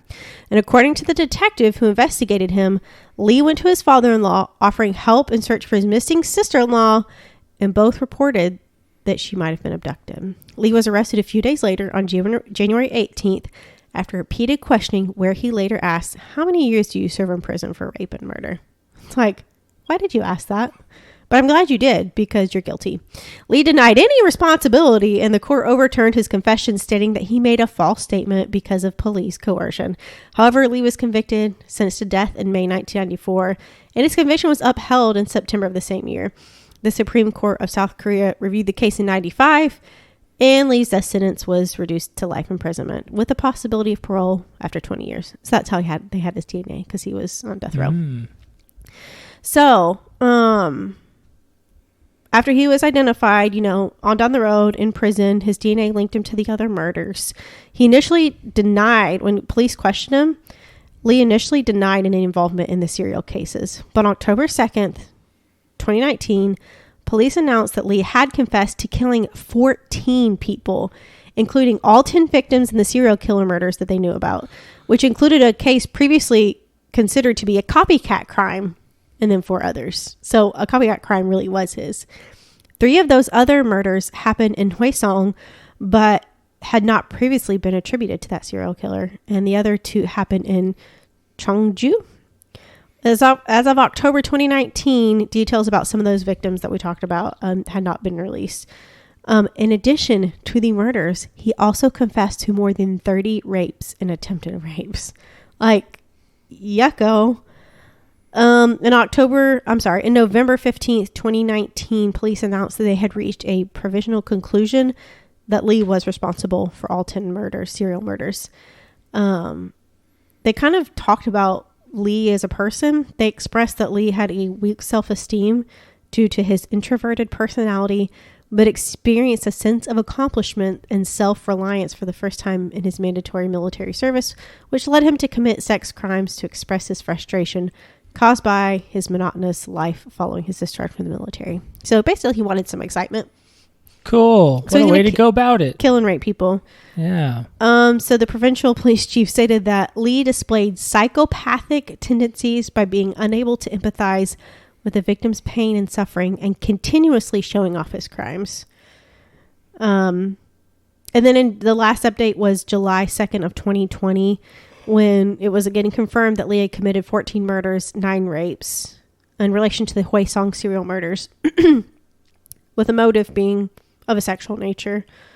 And they closed the cases 33 years after the first victim's death. So pretty wild. He's serving a life sentence in prison, of course, which is good. But it's just, I'd never heard of that case at all. And he's very, very prolific. Let's see. It says victims, more than 45. 1 convicted murder. I don't know. I mean, they knew he did the other murders, but I don't know, like, maybe they can only convict 1 murder at a time there. I don't know what their judicial system is like. So 1 convicted murder murder, 14 confessed murders, and more than 30 confessed rapes and attempted rapes, which is disgusting. And 15 he confirmed. He said he killed 15 people. There you go. Lee Chun-jae, a terrible human. Yeah. Let's eat some Korean food now. I'm getting really full. You don't have to eat all of it. Okay. You have to take a taste, basically. You go first. All right. This one, it says victory pie. A victory pie? Looks like almost like a moon pie with like a strawberry filling. Because it has a strawberry on it. All right, let's give it a go, yo. It says victory pie and it has musical notes. So I don't know if there's like a song. It's gonna play music. Victory pie, do-do-do, victory pie, eat it up, yum, yum, yum, in my tum. I like that song. There's like a little, I don't know, it's like a cherry, but it's a cheerleader character. Cherry cheerleader. Something like that. All right, let's eat it. This straight up looks like a moon pie. It looks like a moon pie. It feels like a moon pie. And you know what? Like 2 of mine look like a moon pie. Yeah. We're moon pieing it up. South Korea likes their moon pies. Is it marshmallowy? Not really. Oh, okay. Do you like it? But it seems moon pie like the chocolate in the cookie part. Gotcha. So just like not marshmallowy. Oh, not yeah, really. I don't see anymore. It looks like a chocolate covered like soft cookie. Yeah. There's a fruit filling in the middle. Yes, it's I think it's strawberry. It's a very thin layer. Based on it is strawberry. Based on the graphic again is a strawberry on the package. And it tastes like strawberry. Yes, all of these things. So combined to mean strawberry. I don't know what this is. It's a green and silver package. I can't read the language. And it just says Orion custard on it. Cool. Underneath it. It's soft. It looks like a spongy cake. Orion, I guess, is a big deal. I think it's a brand. Because there's other ones on here that say Orion on it. So I think it's a brand. I'm trying to get it. Oh, it's kind of cute. It's like a little... Looks like a muffin. Like a little muffin cake. Yeah. It's custard. It's custard, in case you couldn't tell. Yeah. I'm going to let Caitlin finish eating hers. It's like a little sponge cake with like custard cream filling in the middle. It's enjoyable. Fluffy. It's eggy tasting. I can taste the egg, can't you? Yeah, not bad. Yeah. I don't like that egg flavor, but it's okay. It's moist, and I don't like that word. Yeah. But this is not dry. Moist. Quit it. People are weird about... I don't understand why people are so weird about that. It reminds me of sweaty groins, which I have to deal with on a daily basis for where I work. That sounds like a you problem. Or like sweaty underboob. Again, I have to deal with that on a daily basis. Sounds like a you problem here. Okay, you're up. What's next? These are probably not moist. It says Orion jelly. Let's hope it's better than the last peaches. Kind of. Yeah. And the candy on the cover looks kind of like a butt, sort of like people use a peach for a butt. Yes, it does. Emojis. It does. So I guess that checks out. It says 50% on there. Excuse me. I don't know what that's 50% related to because it's in Korean. I bet it's fruit juice. Could be. I think there's 50% fruit juice in this candy. Yeah, go for it. It contains fish, apparently. That's gross. The nutrition facts are in English. There's a sticker on it, having the English ones. It says contains milk, fish, cod, pollock. Oh my gosh, open it. What does it smell like? I don't know. It has concentrated peach juice, so it's clearly a peach thing. Peach. All right, here we go. Peach fish. Can't wait for that one. Jelly peach fish. I bet it's some kind of like weird fish product. It's not really fishy. Smells peachy and jellyish. All right, give me one. Oh, they're like slimy. They're very squishy. Yes, they are. Nice squishy booties there. It does look like a booty. Yeah, kind of like a heart, which like the hearts are. I think. They're like it's very peachy, chewier than I expected. Yeah, it's basically just like a gummy. It's like a peach gummy. Yeah, good. It's fine. Totally fine. I'm okay with this. Not a big fan of peach, so I won't finish that, but I used to not like peach, but now I do. Oh, do you? Yeah. It's okay. Maybe it's because I'm getting elderly. I don't know. And old people like peach? Maybe. Do they? I don't know. I don't know. I just know like Chick-fil-A, I used to hate the peach milkshakes. And then at some point I was like, I actually like these and also peaches in general. I don't know what happened. That is weird. Okay, mine is, it says adorable cracker sand, which Andrew thinks stands for sandwich. Potentially. And it says, you said pootie, but I think it's Poteau, Poteau cheese tart from the brand Natural Story. Mostly I said pootie because of the cheese part. It feels like a Ritz cracker. Because, you cut the cheese, as in farting. It smells cheesy. That's crackers. It looks sandwiches. like a Ritz cracker with cheese in it. Big reveal. We solved it. That's exactly what it is. Yeah. It smells good, So that's probably what this other one is that I've got. Where it says peanut sand. You're probably right. That was real good. That was real good. Very happy you did that. You're probably right. We've had those before. They stole this from us. How dare they? All right, you're up. So this one says... It almost has like a sweet flavor to it, though. You taste that? Not really. This one says cookie. And at first I thought that was like some sort of bizarro cookie. But now having seen this thing that's a sand... this one says peanut sand. Yes. And biscuit on it. I assume it's going to be a peanut basically cracker. the same thing, but it's going to be like peanut butter. Yep. We've had Ritz crackers before. We know what's up. Looks a little different. What is that? It looks sweet. This might be like a cookie. I'm not sure. Yeah, Let's find out. It smells peanut buttery. It smells like peanuts. Not necessarily peanut butter, but peanuts. I don't hate it. It's like sweet and a little bit savory. And like peanut buttery, yeah. Very peanut buttery. So the cookie is peanut buttery. And like the filling is like maybe a sweet cream filling or something. Yeah. So that's a peanut sand. Yeah. Oh, that's a cough. All right. We're trying. You're going to hate me. An Orion, another Orion product. It's a Choco Pie since 1974. And this, my friends, is a moon pie. That straight up looks like a moon pie, yeah. Circular, a little more and less like roughly on the sides. Smells chocolatey. It's going to be a moon pie. I'm ready. Better than a moon pie. Oh, yeah? Mm-hmm. I'm not a big fan of moon pies, so. Because that's marshmallow in it. I mean, it's a moon pie. It really is. I don't know. Moon pies almost are a little drier than this, which is why I don't care for moon pies very much. I used to have them at my grandparents' house, and they were okay there when I was a kid, but I have better taste as an adult. Maybe. Yeah, maybe. This is another Orion product. Wow. Today's episode is sponsored by Orion. Get your Korean snacks. Yeah. Oh, I didn't even notice this part. So it says Marine Boy in very small letters. Cute. And then it almost looks like a Goldfish package. Like it looks like they're selling Goldfish crackers. Does. Yeah, like off-brand Goldfish. I'm gonna bet they're not. In part because it says seaweed taste. No. It also very specifically says not fried, baked. Very big snack. Yes. It is baked, not fried. All right, let's try it. Yeah, this one side just looks like, hey, it's Goldfish. Check it out. There's an octopus guy on the cover. I like the cute little characters, and the fish is frying up fish. I'm sorry, baking up fish. Fish eat fish all the time. It's fine. That's true. You're right. I mean, think about what do you think sharks are eating? They're not vegetarians. I've seen Finding Nemo. It's lies. Fish are friends, not food.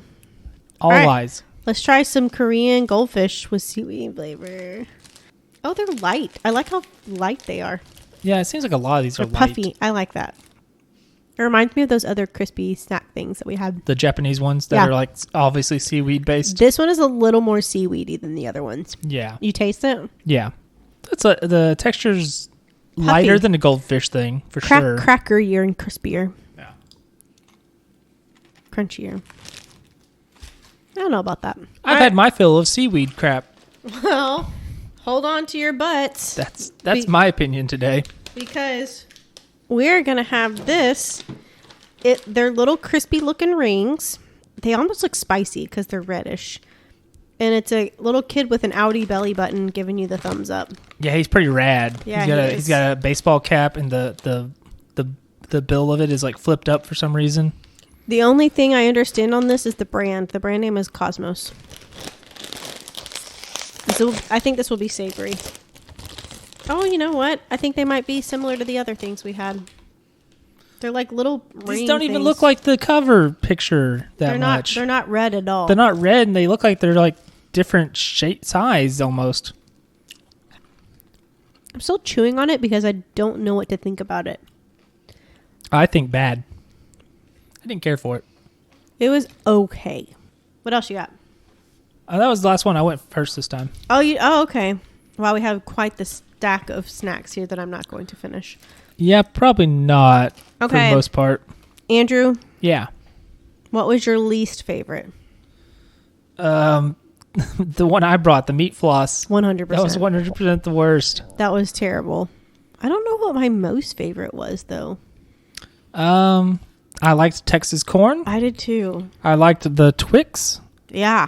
Seeming one. I liked the white chocolatey one. Yes, that one was good. The rings of seaweedy type stuff is pretty good. Oh, those were good. I like all your favorites. Those are good ones. That big wafer I got is all right. Yeah, it's okay. I think I'd get tired of it because it's a big old wafer. It is a big one. But I think it would go, it's so light and crispy, I think it would go quickly. I think I'd just be tired of it before I got halfway through with it, honestly. I liked the banana thing just because you didn't. No, thank you. Yeah. So we just ate through the world. Oh, the one that has the way too flaky pastry thing is really good. It is good. It's just really flaky. Yeah, it's impossible to eat properly with all this computer stuff around. As you spill it all over my computer. Is that the one I spilled? No, it was the Twix one. Oh, okay, yeah. Which is still good. Yeah, the Twix one was quite good. The Ritz cracker tastes like Ritz cracker. Yeah, it did. And this peanut butter thing's all right. Yeah. Did not like the green jelly tube of mystery. No, that was pretty bad too. That was pretty rough. I couldn't finish it. Nowhere near as bad as meat floss though. Oh, it was pretty bad. Meat floss was a disaster. I was trying not to gag. I finished it, but I was literally on the verge of gagging the whole time. Thanks, guys, for traveling with us. Yeah, hopefully our destination has ended. Hopefully you enjoyed this. Our trip has ended. If not, we'll probably never do another one again like this. So. Yeah. Well, I'm very full. That's for sure. Yeah.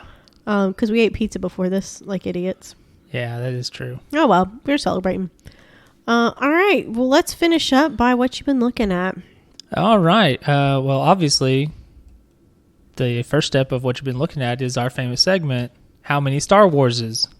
3. It's too many. Oh. It's only 2 Star Warses. Okay. So I'm finished. I watched through The Mandalorian. I just want to say my 2 favorite episodes are the 2 that have Bill Burr in them. I knew it. I knew those episodes are really good. They're funny. It's because he's in the prison break episode, which I think is really cool.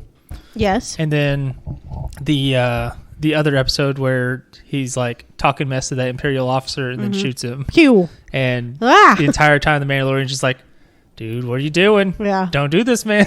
He's like, that's such a good episode. That is a good episode. Especially the part where they're like, oh no, he died. And he's like, does that mean I just go? Or y'all just let me go? Which I really appreciate just because that's how I feel every time I watch a movie when they're like, somebody always gives like a wink or just like looks at somebody and like nods. They like nod back. They don't say anything. Yeah. And then they know the whole plan of what they're going to do. Yeah, they just in like know. 2 seconds. Yeah. It's like, you don't know. No, I would 100% not pick up on what they were trying to lay down there. You don't even know. I finished the last Thrawn book, Last Command, pretty good. And I listened to the thing that I almost listened to first, where it was like 2 hours, and it was not the book. Oh, yeah. Yeah, so I went through and listened to that. It's basically just like excerpts from the first book, Heir to the Empire. And then Timothy Zahn, the author, being like, talking about like his thought process on some of the stuff, or like, oh, I was going for this, or fun fact about this part from the book, or whatever. Like, oh, I had to change this like 1,000 times because Lucas didn't like it, or whatever. That I'm trying to think if there's anything else that I've been looking at. I don't think so, other than WandaVision, which we'll talk about at the end. Yes, we will. I watched Spiderman Far From Home. Yeah, how'd you like it? It's okay. Yeah, okay. If you haven't seen it, it's your own fault because I'm about to spoil it. I literally called as soon as Mysterio was introduced and started doing stuff, and I was like, he's doing this. He's the mastermind. And John was like, I don't know what you're talking about. And I was like, he's doing all this. It's him. He's the bad guy. And John was like, he's Mysterio. He's the good guy. I was like, no, he's a bad guy. You can't fool me. I know he's a bad guy. And then when the scene in the bar, he's like, good game, guys. We all tricked him. And that was a pretty good scene. I was like, called it. I totally called that. I liked some of the Mysterio stuff, but like the fight scenes, like the big one where like, which ends with Spider-Man getting run over by a train. Oh, yeah. That's a good ending. But that was pretty trippy. But the rest of it, I was just like, it's a bunch of CGI weird stuff. It's a bunch of CGI stuff. And it's like, this means nothing to me. But yeah, I mean, the moment they're like, hey, Mysterio's in this movie, it's like, oh, right, that famous Spider-Man villain, Mysterio. Oh, I didn't know that. Yeah, that's why I was like... But you knew, yeah. Yeah, I think the first time I talked to you about the movie, I was like, do you know anything about Mysterio? And you're like, who? I was like, okay, don't worry about it. Shh, never mind. But yeah, he's a... I'd say B-tier Spider-Man villain. But like high B, like B-plus villain. I figured he was kind of down there because of his ridiculous costume. I mean, he is kind of ridiculous. Yeah. But yeah, he's not like up there with like Doc Ock or Green Goblin or anything. Yeah. And he does usually have superpowers. His debut is he doesn't have superpowers. He has special effects similar to the movie. Oh, okay. Though usually not like fancy nano drones and holograms. It's like a lot of times he's like a guy who used to work on movies and he was a fired special effects guy or something. Oh, okay. And that was like his older backstory. Gotcha. But usually his origin in like a cartoon or a comic is he shows up and tries to make Spider-Man look like the bad guy while Mysterio is the hero. Yeah. And then it's like, nope, the whole time it was a trick. Similar to how that worked out. I'm interested to see how that one ended, where it was like they said Spider-Man's identity, Peter Parker. Yeah. And he's like, oh no. So I'm interested to see how they fix that. Yeah. How they come back around with that. Also, it was really, really sad to see Iron Man live on through Peter Parker. And because this was the world very soon post blip and post. It's the only movie that came out after. Yeah. So post blip and post Tony Stark death. So it was really sad. I was like, I don't want Iron Man to be gone, though. I love Iron Man. There's like 7 other movies with him. It's fine. I know, and they're all good. Robert Downey Jr. is just the best. Like literally the best Iron Man. But then I was like, well, now, and then WandaVision, I was like, well, crap. I had never seen Age of Ultron from beginning to end. So I watched that, and that helped things. And it was kind of interesting to see all the back stuff. I was like, oh, look at that. That comes into play. Oh, look, Infinity Stone, and we don't even know it. And then I was like, well, now we have to watch the Avengers all the way through again. So we did. So just kind of rehashing, and I'm like, oh, wow, it's crazy. It all started, here, Yeah, I haven't watched Age of Ultron since it came out, like in theater, because I remember being like, this one's not very good. It was okay. I can move on. Yeah, it was okay. But I didn't know the start of Wanda and Vision, and so I was like, let me see the start of them. And they're made from the same stone essentially. Did you watch Captain America: Civil War? Because that's where a lot of the relationship is fleshed out. Yeah. I think I've seen it one time. Okay. It's been a while, though. I was wondering because you said you went and watched all their other stuff. No, I mean, origins of because I know I had seen that. I know I had not seen Age of Ultron all the way through, but I know I've seen Civil War all the way through. It's just been a really long time. But yeah, about to finish up Endgame again, and we watched Infinity War, and I was just like, dang, that's bleak. And I was like, I forgot how bleak that was. When the movie ended in the movie theater, I was like, holy crap. Like that ending scene is kind of harrowing. We're just like, all the superheroes are just gone. There's no music. No. It's just like it just very ends. muted. Yeah. And everybody's just gone. And it leaves the audience with a sense of what's going to happen. It's the same way it left like the characters in the movie, like, what? I wonder what that was like if you were like a 10-year-old child watching that and you don't know, like, this can't happen. You don't know the tropes of comic book stuff where like everybody comes back to life all the time. Yeah. You're just like, what? Well, everybody's just dead. What was really sad was when, I guess it was actually at the beginning of Endgame, actually, I think. And they go back a little bit to kind of go back and rehash some things. And Clint, Hawkeye, is on the farm with his family, and they're all outside and just hanging out, about to eat lunch and just playing. Yeah. And then his whole family blips. His whole family goes. Yeah. And it's like, and he's just like, where'd they go? And then he... It'd be really awkward, though, like... if you got remarried and your family came back, it's like, let's all live together now. Like, I mean, oh, this is awkward. Honestly, it was really sad because, like, same thing in Endgame. Steve Rogers, Captain America, it's 5 years after the snap, and he's hosting a support group of post snap people going on with their lives and everything. And one guy was like, I went on a date this week. And he's like, that's really good. Tell me about it. How was it? It's like, well, we made it to the salads before he started crying. And it's like, just everybody had this like horrible trauma. And it's like, dang, I kind of identify with you guys. And it's like, he made it to salad before he started crying. And he's like, and I made it to before dessert before I started crying, right before dessert. And it's like, oh, I kind of get it. It's like, even though it's fake, I was like, God, that's so bleak, and I get it. So, anyways, those are great movies. Great movies, great stories. Yeah, most of them are. Yeah, that's true. Besides Far From Home, it was okay. Or like Thor 2. I liked Thor 2. The Dark World. Yeah, it's okay.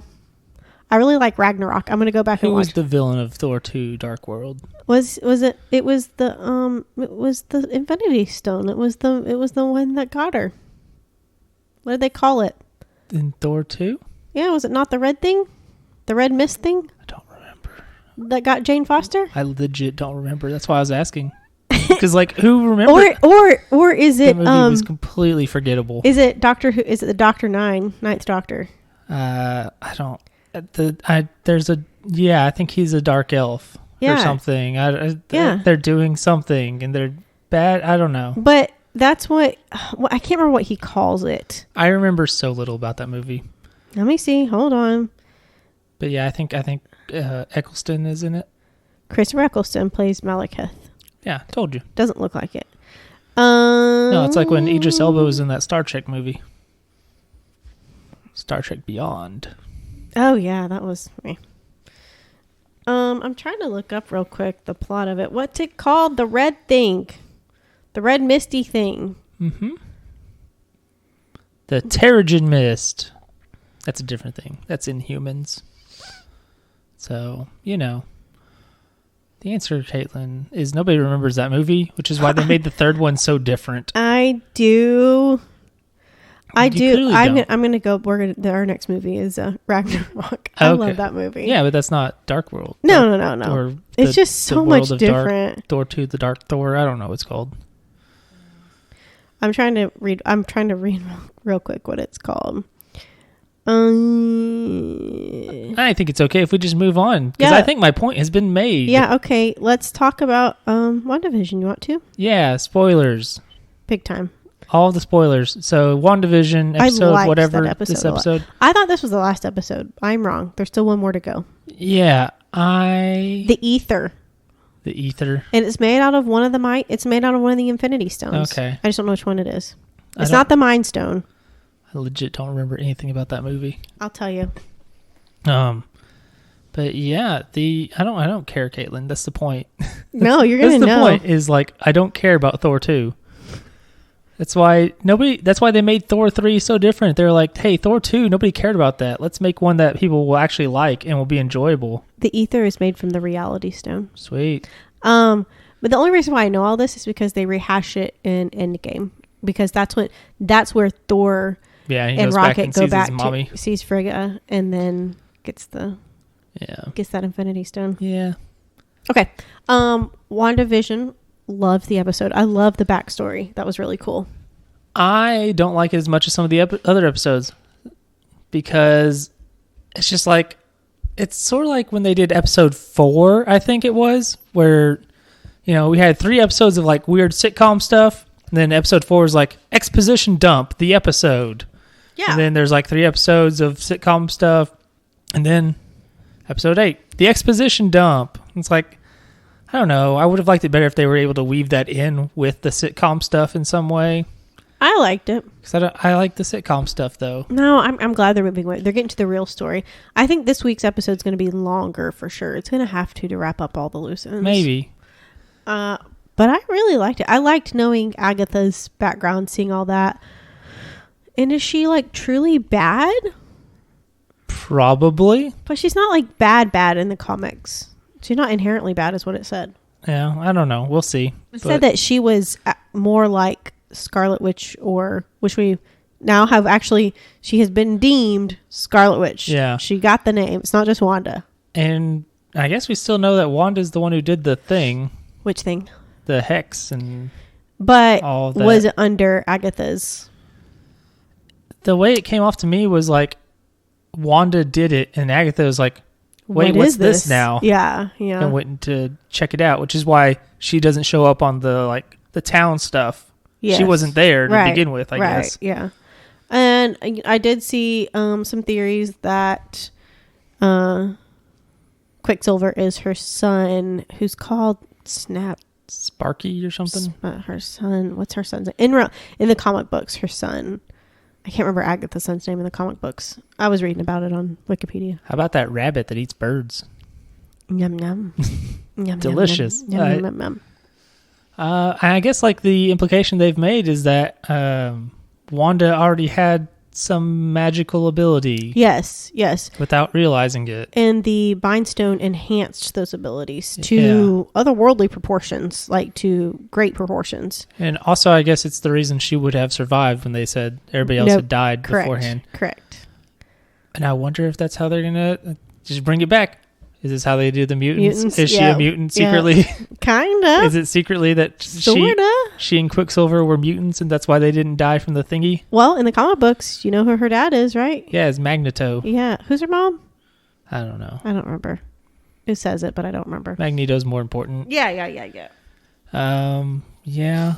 But then it's like, what is Quicksilver? Does he just look like the Quicksilver of X-Men for our benefit? Probably. Or is it... No, but that's what they're saying. It's her son, dressed up as. But it's why? Agatha's son. He's a comic book character in the series, in the comic books as well. Sure, but why does he look like the Quicksilver from the X-Men? Oh, I don't know. I don't know. That's the part where it's like, did they do that for our benefit only and Probably. not for like the actual show? Probably. Because that might be kind of lame if that's how that turns out and it's not like I'm okay dimension jumping or something of some sort. I don't know who Magda Eisenhart is, but that is Scarlet Witch. That's Wanda's mom. Okay. I think she's a somebody. Possibly. Anywho. But what even else happened? Agnes is real old. Very old. That's what I liked. It's like showed her background and how she saw the Scarlet Witch, or she knew the Scarlet Witch, or who is the Scarlet Witch, because she named her. Yeah. So like, who is that to Agatha? A witch of chaos energy or something wacky. And she's like, I'm going to help you control it. Potentially. And that's why, that's in the comic book series I was reading. It's like she's more of she's a mentor to Scarlet Witch, and not an enemy, but she's a mentor. Yeah, maybe. She is holding those kids hostage at the end, so maybe not. But what's going to happen? And what's going to happen? What is White Vision? What is that? What is Blank Vision? What is that about? Yeah, I don't know. We'll find out maybe. Well, in this week's episode. Yeah, and I told you that's like the version. That's the look of Vision. That was the first Vision I ever saw. Yeah, from the Avengers arcade game from the 90s. Yeah, that's how he looked. It was like weird. It's like, hey, it's an Avengers game. Captain America, cool. Iron Man, cool. Hawkeye, all right. Mm-hmm. Vision, who? All right, whatever. I did read somewhere kind of about it, so I was like, I don't get it. And it's like, it's Vision, but he doesn't have any of his past memories, and he does things without, he's logical, and it's like without emotion necessarily. Yeah. So I wonder how they'll handle that. Can Wanda, using her Mind Stone powers, she's gonna like put her version of Vision into that Vision? Is that what's gonna happen? Do we know? Probably. I mean, she was strong enough. Probably gonna be something like that. I loved in Endgame how she was destroying Vision, in the Mind Stone in Vision's head, while holding off like 5 other Infinity Stones and Thanos while she was doing both. And I was like, dang, she powerful. Yeah, I don't know. I like the fun episodes with the sitcom stuff, and I wish they'd weave this stuff in better with that instead of just be like, boom, whoops, we forgot to do the story. Drop of knowledge. Here's just an episode of all the exposition. No, I like it. Nah, it's not as fun. Be a lot of exposition. It's going to be total exposition in next week's episode. There wasn't an intro thing, was there? I don't think so, no. Like there had been. Because like we talked about the episode before that, it was just Wanda. Yeah, it's just going to turn into like, here's some generic Marvel stuff where they shoot lasers at each other. That's okay. I like that. And of course, we're going to get whoever... But we have that. That's what made WandaVision so interesting, is that it was not that. That's what made it like, hey, check out this cool, like mysterious sitcom Bizarro universe. Okay, question. Yeah. You know how people were saying like there's going to be a character introduction and it's going to blow your mind, like basically the equivalent of Luke was to the Mandalorian. Do you think that was Agatha, or do you think there's something else in episode 8? I think they were talking about Pietro, but also I think the context of the way the question or the answer was framed wasn't saying it was the level of Luke Skywalker necessarily, but the shock of it. Just kind of like there is something that you would not expect, but not necessarily that it is of the level of Luke Skywalker. Oh, okay. Also, I've seen the theory, because Paul Bettany said something similar about like, oh, there's somebody I always wanted to work with. And one of the theories I've seen is that he was talking about himself because there's now 2 visions. And so that's hilarious. That would be hilarious if that's true. That would be funny. He was just like screwing around like, there's somebody I've never worked with. Always wanted to. Great actor. Was he talking about Evan Peters? Was he talking about Quicksilver? Maybe, but I like the theory. I don't think so. I like the theory that's going around that he's just talking about himself because there's 2 visions now. That's funny. Yeah, so excited to wrap it up this week and see what it's about. Or is there a secret 10th episode? Is there? We don't know, but there's rumors that there's a secret 10th episode that's going to come out. Huh, I guess we'll see. Because like supposedly I think there's been like documents from like agents of actors, like extras and stuff, where it's like, oh, so-and-so worked in episode 6, 8, 9, and 10 or whatever. And it's like, oh, is there a secret 10th episode? So there's a lot of rumors of that. I'm interested. I am intrigued. Yeah, so we'll see how that goes. Yeah. All right. What else you got? Did you see the trailer for Cruella? I did. Did it look terrible? It looked terribly interesting. It looked horrible and dumb. It looked... I'm very confused by it because I'm like, where's the puppies? Have the puppies come into play? It's an origin story. It's before she would have met the puppies and wanted to murder all of them. And skin them. Instead, they're making a story of how we're supposed to sympathize with this person who goes mad and decides to want to murder 100 puppies. I don't know. Sounds dumb to me, especially the part where she's like, I'm woman, hear me roar. And it's like, you tried to murder 101 puppies. You don't get out. You don't get to be like, I'm a feminist icon. You tried to murder 101 puppies for a coat. You don't get to do that. Go away. You are just a horrible, evil person. You don't get to have a sympathetic backstory at that point. It's like, oh, let's have the sympathetic backstory of the guy who chopped off 100 people's ears and wore them as a necklace. Ew. Like, what? Why would that be the thing? I don't want that. Exactly. Why would you want this? And it looks so dumb. Yeah, I don't know if I'm on board with it. I don't know. I can tell you right now, not. Not? I am not. All right. She tried to murder 101 puppies for a coat, and they wanted to have her be like, I am woman, hear me roar. You don't get to have the heroic moment like that. You don't get to have the iconic thing. Like it's not what you do. It's so dumb. Well, I don't know. I might watch it just because it's Disney, but I definitely won't. Well, here's what I definitely want to do. I want to talk about how proud I am of us for this past year. And all the work we've put into this and all the love and hours we've put into this. And how our worst episode may have just now happened. I thought it was the greatest. But it may have, but it's okay. I used to say it was the first one. But now you're like, everybody listen to episode 52 and watch what happens. We eat a lot. I don't know how this will translate for people. Sorry about the crunching. Yeah. Sorry. No, but we have had some good episodes. I really liked the Casey Woody getting to work with the FBI with that one. That one was really cool. Boy, you went all out with the Kehoe gang. You were all about that. Well, that one was that was a rough one. I mean, I respect all the cases we've done. I respect, the victims and their families. And what would you say the episode is that you worked the hardest on? It's a tough one. Because mine is probably the Kehoes, and that's despite the fact that was back in the day when we were both doing the stories.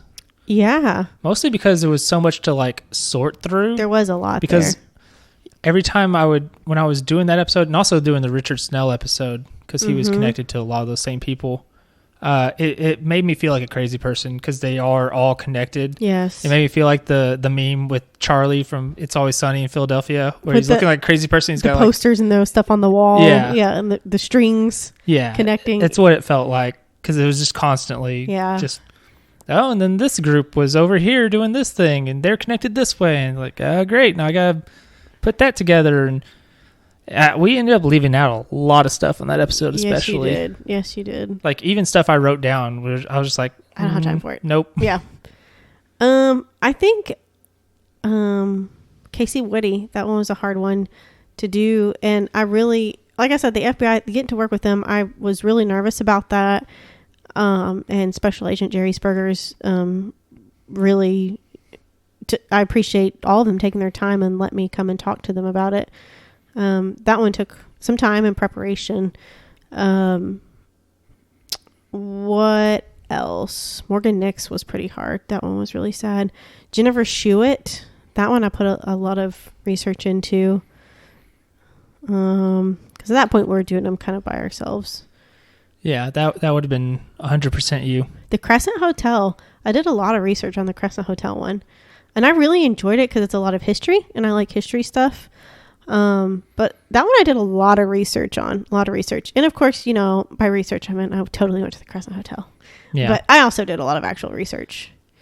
I read a book for Helen Ruth Spence. You did. You read a couple books. And that one ended up being way more depressing than I thought it would be. Yeah. I thought it was going to be a fun outlaw good time, and it ended up being a real downer at the end. Yes, it did. Which I guess makes sense. There was murder involved and all that, but that's how that goes sometimes. Yeah. Also, since you brought up Crescent Hotel, it reminded me, Moonlight Murders, Texarkana. Yes. That was a lot of work as well. That was a lot of work.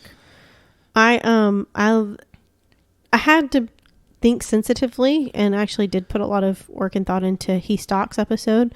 Yeah. Because it's sensitive material and it's a controversial topic, Well, and like we talked about on the episode, and that was a more recent one. That one, we put in work into every episode and, we don't get paid for this. We don't get any money for doing it. In fact, we are negative money into this from buying equipment, but it's because we like it and we want to share the stories of the people in our home state that shared a state with us or a connection to us through that. And, maybe that's a little hubris, but, yeah, well, eventually we're going to be sponsored by Orion Foods, apparently, because we like their little booty gummies. Booty po. Their little peach booty gummies. Yeah. No, but we also, interesting cases abroad, mostly we're going to stick in Arkansas, but it's just something fun and different. This was very much episode. A distraction. I don't know if this might be one of those ones where I'm like, maybe skip it. It's weird. No, I like it. It's fun. But it is long and it is late and we need to be wrapping up. Yeah. So guys, thank you so much for sticking with us for all year. We appreciate each and every one of you. You mean a lot to us. And thank you for listening to these stories that we tell about people, victims, Tell your loved ones that you love them, because you never know when it might be your last day. Don't join a cult. Don't join a cult. I've been reading stuff about Scientology lately, so... Oh, that's scary. Yeah, it always is. So, and it's just making me think, like, don't join a cult. Don't do it. That's a good life advice. If somebody's being too nice to you to join a group, they might be a cult. Look out. Just say no. Just say no. But through this past year, we appreciate you sharing us with the people so other people can hear our victim stories. Thank you for listening to us. Thank you for supporting us that way. We are Paint the Town Dead. You can catch us on Facebook at Paint the Town Dead, Instagram Paint the Town Dead, all one word. Email us pttbod@gmail.com. I'm sorry, pttbpod@gmail.com. Like that old Axe spray competitor bod. Gross. And then you can also see us on Twitter at pttdpod. Be sure to subscribe, share, like, comment, rate 5 stars, anything you can. Interactions help. And again, we're very grateful for you guys. This was a weird episode, but we had fun. And I hope you guys did too. And we'll drop episodes every Tuesday unless one of us is sick or I get called in. Unless Caitlin has a problem. Hey, you know what? It was your problem this week, buddy. We're not late. We were going to be. We were potentially late. Yeah. But we got there. We did it. Good job.